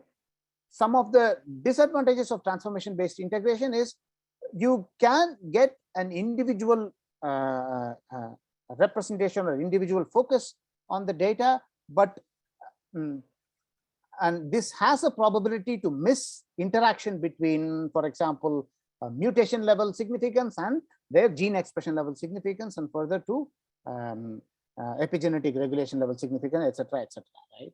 And there is another approach which is very similar to this, but that involves model-based integration, which performs some modeling not after the integration, but before the integration. This does modeling to different data types individually or independently, and then it combines or it actually integrates a model or model results instead of integrating the transformed data or data themselves, right? So this integration occurs at the knowledge generation level or identification of traits. Some of the challenges with this approach is actually this requires specific hypothesis and analysis for each data type, right? And the mechanism to combine these resulting models can also be challenging, and one has to find meaningful way to combine the results of these models, and different weightage has to be applied to the results, and etc., etc. To give you an example for this specific integration level, consider we have a data set of cancer, tumor tissue and normal tissue information with respect to mutation, with respect to methylation data, and with respect to metabolomic data measured. So each one of these 3 data types can be analyzed for their association with the cancer, right? And the resultant model specific to gene mutation and model specific to methylation and model specific to metabolomic model can be integrated to identify a meta-dimensional model. And each of these integration or model might not result in a very accurate result. So what will we do in that case? For representation purposes, we have a very for example, successful separation between phenotype 1 and phenotype 2 in this case. But in reality, what you are going to observe is very difficult to differentiate between these 2 phenotypes, and some of the models and some of the integration methods might not result in the differentiation or segregation between 2 phenotypes at all. So those are all some of the general challenges associated with specific data analytics methods applied to omics data or integrated omics data type analysis. So there are numerous approaches, right? Wherever we have problem, we have numerous solutions to those problems. And similarly, wherever we have challenges, we have several of the challenges as I have discussed, right? And in spite of several advantages that we already have, so there are numerous challenges and there are numerous methods and options available to tackle these challenges, right? These are all some of the numerous approaches that integrates or that are used to integrate different number of tools for performing multi-omics integration analysis method, right? Some of the these tools are actually grouped based on their approach, and they are actually color coded based on their applications as mentioned here, right? The approach by the tools or methods in each case can be classified into some of the following categories, like Bayesian statistics based method, some similarity based method, some correlation based method, or multivariate based method, network based approaches, clustering based approaches, and etc., etc. If you want to know more or detailed information about each and every one of these methods and several different associated platforms and algorithms that performs this method, go to this specific publication, and they have list to acquire these specific tools and how to use these tools to do what kind of analysis that you want to perform, right? Okay, moving on. So as I actually mentioned, this field has actually developed tremendously over the last few years, and they actually helped us or helped everybody transform life science, that enable biotechnology, that empower biomedical research, that generally are useful to bioinformatics analysis in general, in addition to cancer biology. And as a result, we came up, or the research community came up with very many new discoveries that include treatments, assays, strategies to design new studies and new experimentation, etc., etc., at various different levels. They start from the sample acquiring level until to the and some of the association that we vaguely identify with, so like what Dr. Mohit talked about, right? We have now association with gut microbiome to the cancer prevalence. So those are all different types of association that is that purely resulted in these different multi-omics data type approach alone. So before moving on to practical applications that with which we can discuss a couple of these tools and couple of these analysis methods. So I want to stop here and do you have any questions? If you have any questions and if you have permission to type it in the chat, you can type it in the chat, or we can take the questions at the end of the these slides. Okay, let's move along. So as I mentioned, there are numerous publications with examples of multi-omics integration, and that results in actionable association with cancer biology, right? The methods of analyzing, right, not integration alone, right? Methods of analyzing these integrated data vary from as simple as statistical comparative analysis using t-test to something like Huber complex analysis of modifying autoencoder architecture in deep learning to find association or to find meaningful relationships of the integrated data, patterns in the integrated data. We will now explore a couple of example projects that is available in the Omics Logic platform not to actually go to the end result, which you can definitely access from numerous publications, but to understand the necessary steps involved in the integration and the analysis of the integration of integrated multi-omics data, right? So to proceed, we are going to consider hepatocellular carcinoma or liver cancer. So let's take a look at liver cancer, and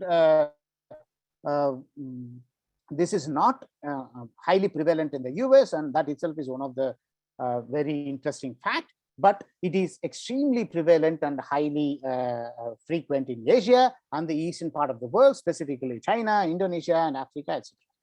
The distribution, incidences, and mortality, and one of the hypotheses that is associated with this disparity of not finding liver cancer in that frequency, in high frequency in the United States or Western world compared to the Southeast Asian world, is that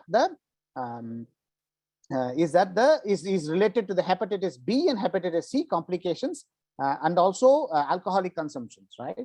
So in order to understand or in order to evaluate this hypothesis, one has to do a multi-omics level integrated multi-omics data analysis, and to really understand if there is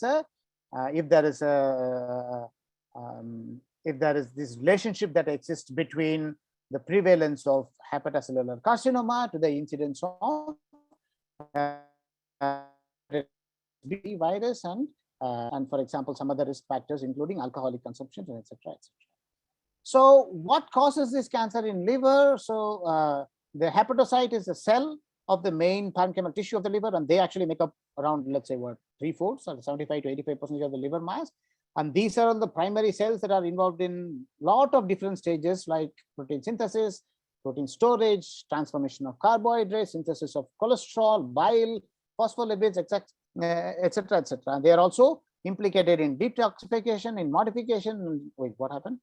Yeah, detoxification in modification and excretion of exogenous and endogenous substances, and secretion of bile that we have already covered.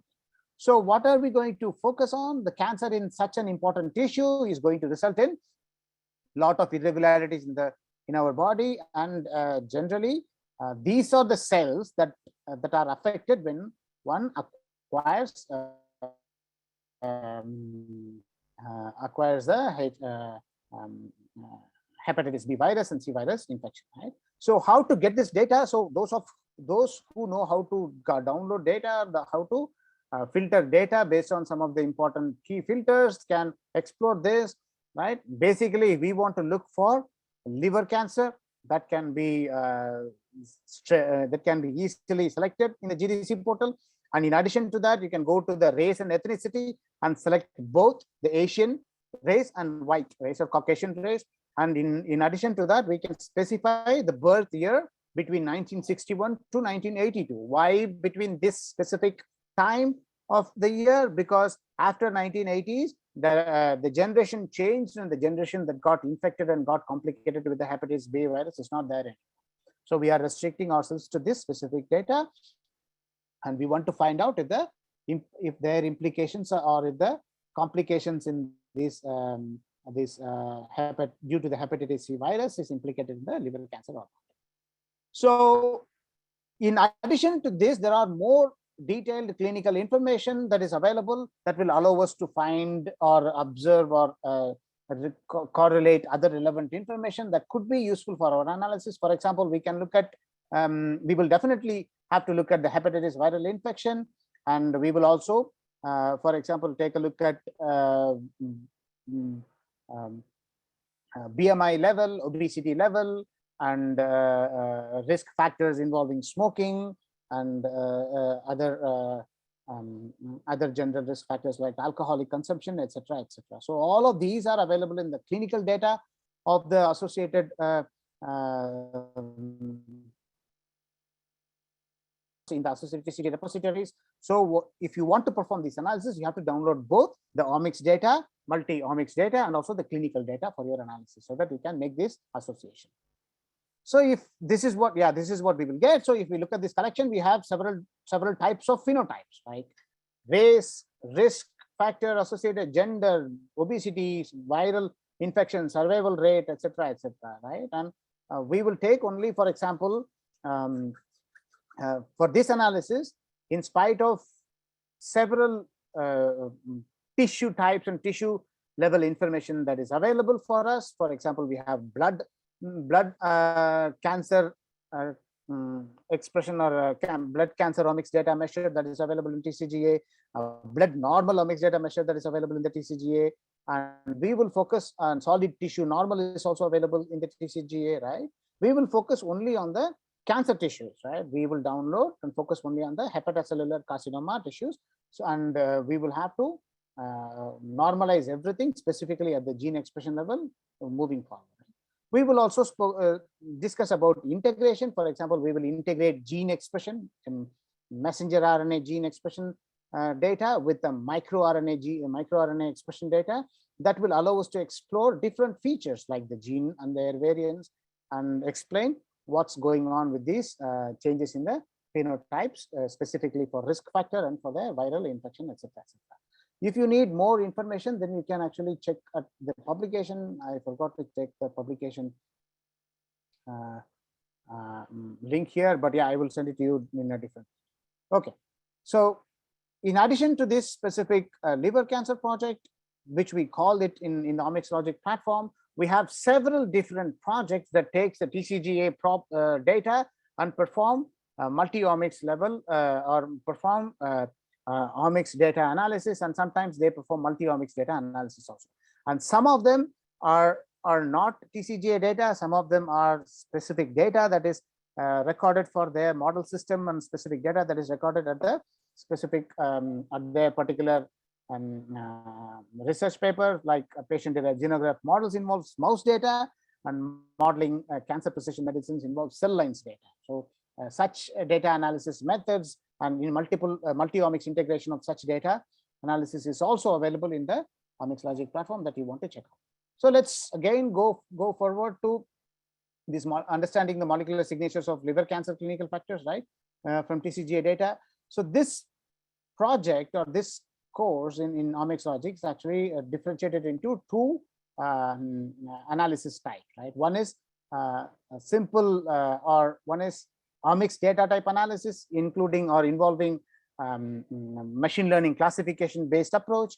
And we have a very relevant understanding why we are actually discussing this at the end of the multi-omics level approach or multi-omics level analysis that we will discuss after going through the samples, after going through this specific type of analysis, right? First, let's take this combination of phenotypes and their classification according to the 20 samples that we have carefully curated for you. So let's take these 20 samples and then perform a very normal unsupervised data analysis or unsupervised machine learning analysis like principal component analysis, and try to associate them with, for example, BMI level, at the BMI level or at the obesity level, right? If you do that, you will generally see, we don't see any segregation of the samples that are characterized by the different in their different at their BMI level, right? we see samples that are mixed, like these different color coded samples are all completely mixed. So we don't see a specific pattern. This could be due to the fact that we have a lot of features, a lot of gene at their expression level. By the way, we are actually considering messenger RNA expression level or gene expression level or RNA-seq data for performing this analysis.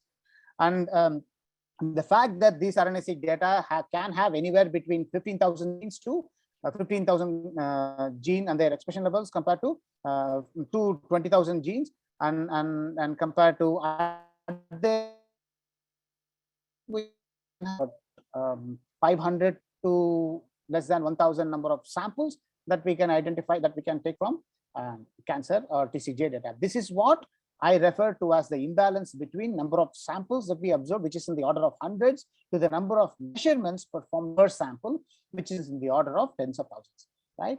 When we do this analysis, or we don't see any segregation between the pattern, and so in spite of this, what we have to do is instead of performing simple, straightforward unsupervised principal component data analysis, right? Principal component analysis can also fail because of the method of analysis. They perform linear combinations of your features, and that might not be conducive, or that might not be applicable in this specific data type generally, right? That can also be one of the reasons. So now we proceed to more statistically complex data analysis using machine learning.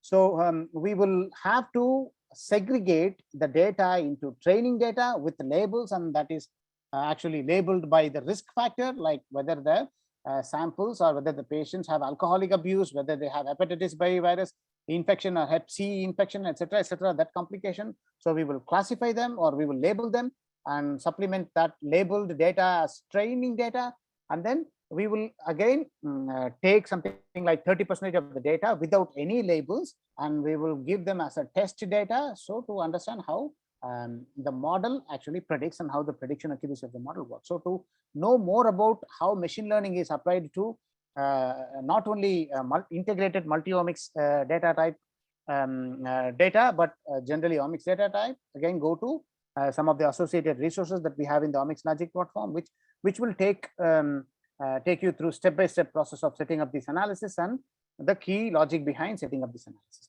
So in short, we will apply random forest for this specific analysis. Why? And the working behind of random forest, I'm not going to consider, or I'm not going to discuss because of time issues. So let's move forward. One of the useful result that we can get from random forest analysis is the feature importance plot, which roughly translates into the contribution of your gene, or the data that you consider. The data that we consider is the gene expression level, contribution of the expression level of one particular gene towards classification of the samples into their respective categories. And the respective categories include here alcoholic abuse, hepatitis B virus infection, hepatitis C virus complication, and nothing, right? No field, not applicable field. So some of the important genes that we can see, serpine gene that is generally associated with the cancer differentiation is or can alone be sufficiently used to separate or classify samples according to their risk factors involved. So such a level of segregation of samples based on one or very few of the genes was not possible when we actually use everything for the PCA analysis. So now what we have is a list of genes that are identified as major contributors towards successfully these types.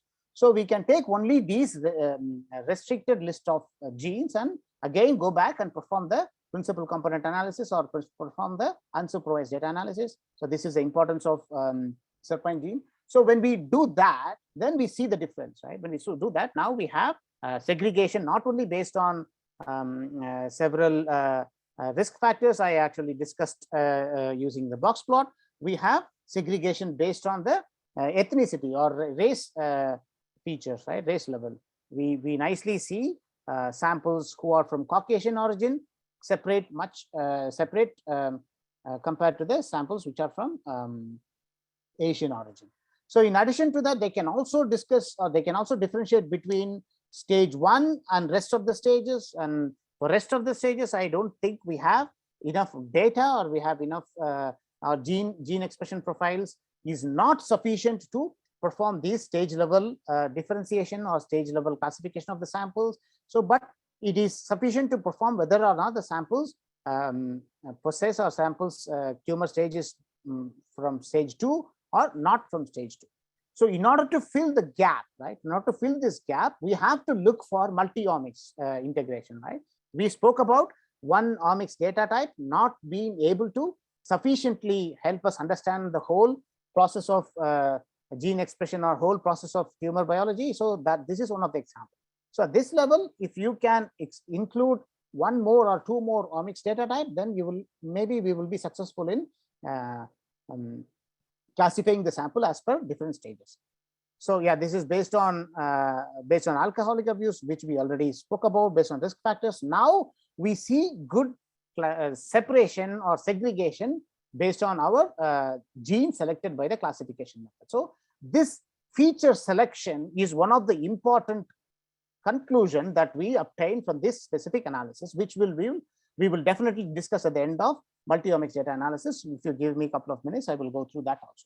So let's breeze through. So can we use, for example, more than one omics data type to sufficiently classify the samples based on their stages, right? We already saw that gene expression is not able to classify the samples into stage 1, 2, or 4, but stage 3 or stage 2, it was successfully able to identify with stage 2 or nothing or anything else, but all the 4 different stages, it was not able to do that or classify.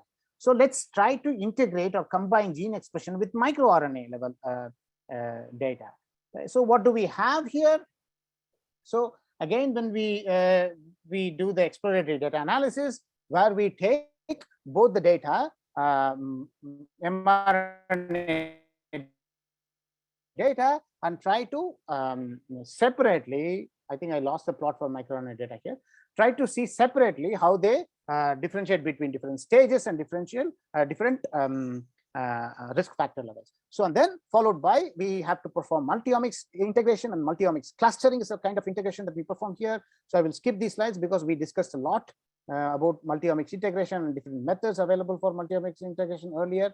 And yeah, so what can we do? We have to use 2 or more inputs, and we have to mention one specific method, and we can also estimate, or we can also mention best of the method that we can compare, right? There are several different analysis methods that is available in the Taubat Bioinfo platform, as you can see here, ranging from M2M to O2PLS to MCIA and PCLUS and everything, and SNF2. So this multi-omics integration lesson that is in this specific example project involves comparing the output from similarity network fusion, which is a cluster-based approach, and O2PLS method, which is like regression and least squares based method, right? And when we do this and then try to use the integrated data for their ability to differentiate between multiple stages of cancer, and what we get is this is what we get. This is also not successful, and we see that at different stages or different risk factors, the samples are all clubbed or clustered into one, and it is very difficult to isolate them by their cancer, by their different cancer stages.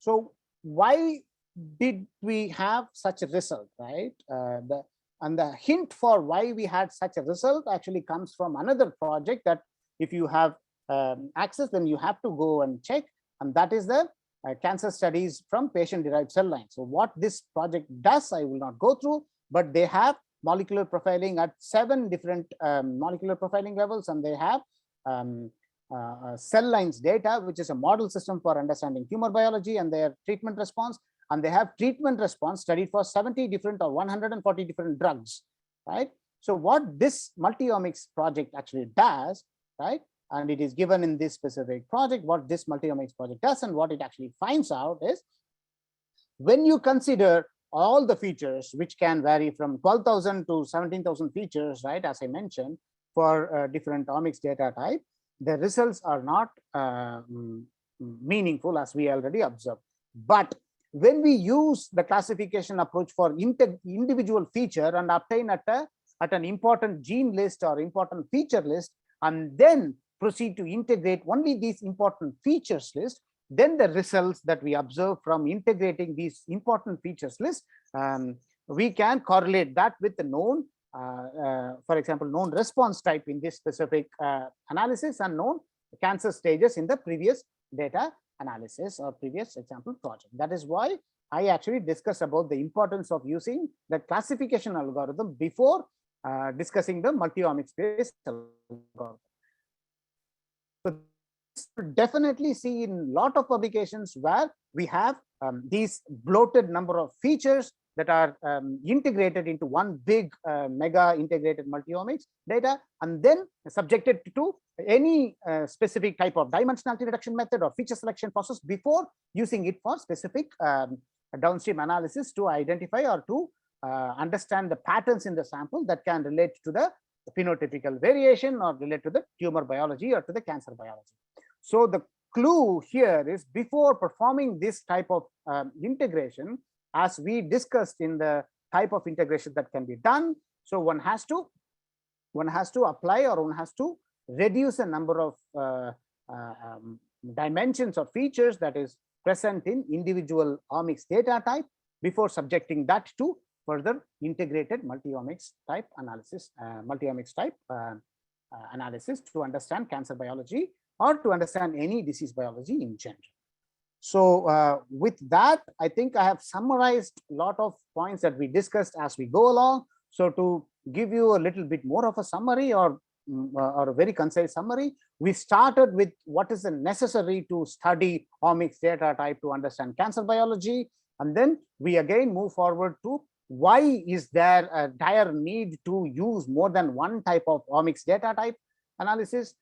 Because one type of omics data type cannot give you a complete understanding of what is going on in the cell or what is going on in the tissue at the systems level. So multi-omics approach actually addresses the tumor biology or tumor progression at the systems basis or systems level, yes, at the systems level, for example.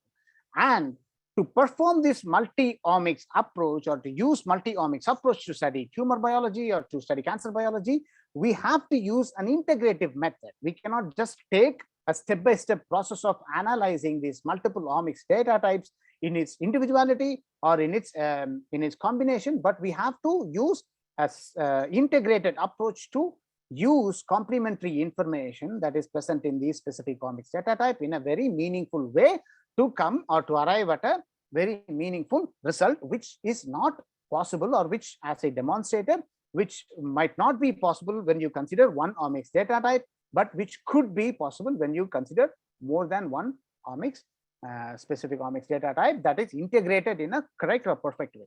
And over the time, or over the discussion, over the slides, we also discussed a lot of challenges of this integration that arises from the type of integration that needs to be considered, and type of data that needs to be integrated, and the level of integration that needs to be considered, all of this. So wherever, as I mentioned, we have challenges, we have opportunities to overcome these challenges, and we have a lot of tools that perform this integration method, and we have a lot of publications that compares these different tools also. So when you have to perform such a project or such an analysis, it is very wise to do a very thorough literature search to understand what needs to be perfectly done to maximize your results, or to maximize your understanding of the hypothesis that you have set out to perform.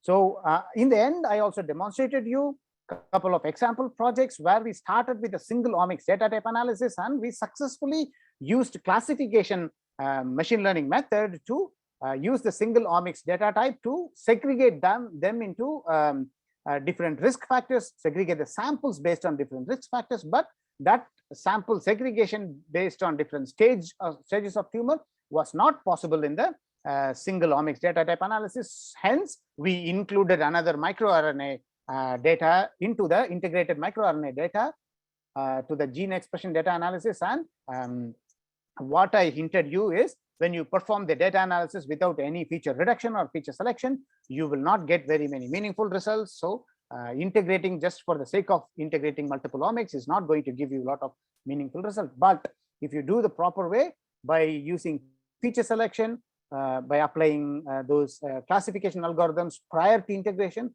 and integrate only the selected features, then you will get the desired result of segregating these samples or classifying these samples based on their tumor stage. So with that, I conclude my session. And if you have any questions, I'm free to take those.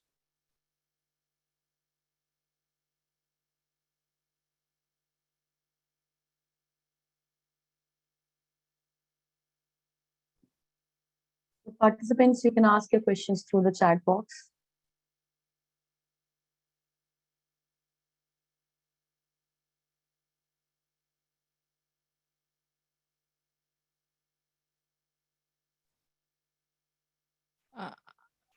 I think we do not have any questions posted on the chat box. One question, Sudipti.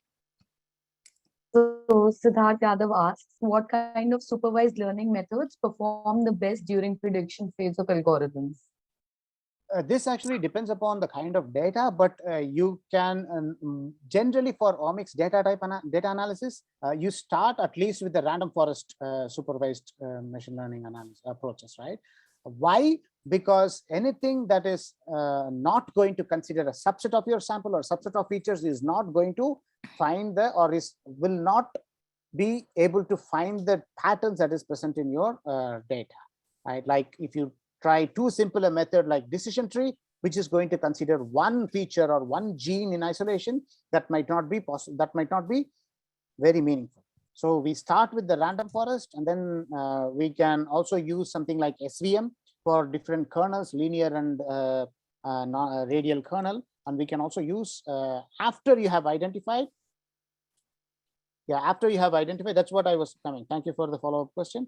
So after you have identified these important features, as I demonstrated with random forest, then you have a limited number of features for which you can apply variety of different classification algorithm to benchmark their performance. So SVM will perform anywhere for feature sets that is not more than 5,000 to 7,000. If you have 5,000, more than 5,000 or more than 7,000 features, SVM will not be very meaningful. So from random forest, you can take those 20,000 to a couple of hundreds, and even less than 100, 30, 35, that is also possible. So with this reduced number of features or any other feature selection like t-test based method, like bivariate method, like univariate method, like many different methods are available. You can also take variance based method also, right? Different methods are available, and take these methods and reduce the number of features. Then you can apply variety of supervised machine learning analysis. So there is another question, what kind of transformation of data is done in the transformation based integration? So that, okay, the plot or the slide that I actually discussed transforms the data into network based transformation, graph theory based transformation, right? That's why you see those interconnecting points and vertices, right? But you can also transform this into a reduced, for example, non-linear feature reduction based method. Any feature reduction is considered as feature transformation only, right? Feature selection or feature reduction is considered as feature transformation only. And the most useful method is transforming the samples based on the data type into network of points, and take those network or these, what do you call that? They are called as network only, network based on graph theory and their connections into integrated data analysis. So that is what is possible in SNF tool, and other tools are also available for that. So that is what is actually done. UMAP does that in a way, but later it actually projects that into one and two dimensions. So, so that is what is actually done. Any other questions?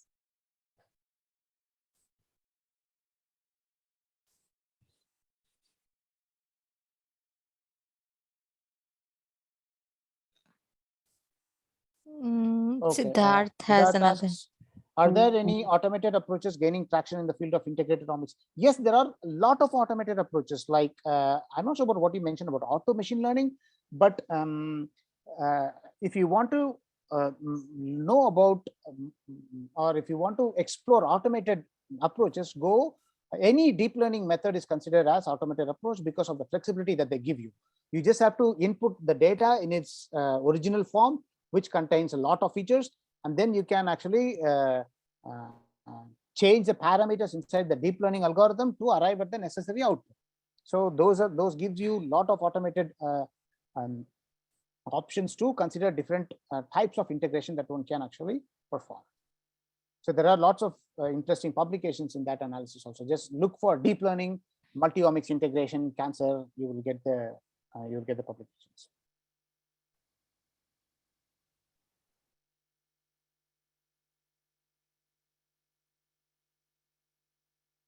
Are there any more questions?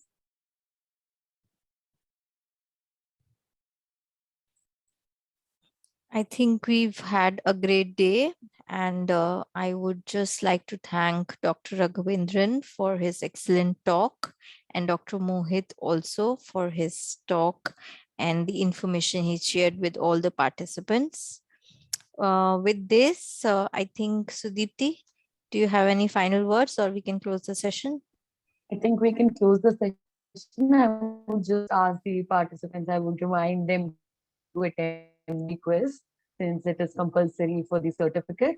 And I would also request all the participants to fill up the feedback form of the day. And with this, I think we can close this session today. So thank you Okay. everyone for joining us. Yeah, thank you so much everyone for joining, and please join back at sharp 4:30 p.m. IST tomorrow for Dr. Benjamin Moore's second session, and we will continue with that tomorrow. Okay, then I hope everybody's taken the links for the feedback form as well as the quiz. And with this, we close. IT team, if you're there. Yes, ma'am. We can stop the recording and we can close for the day.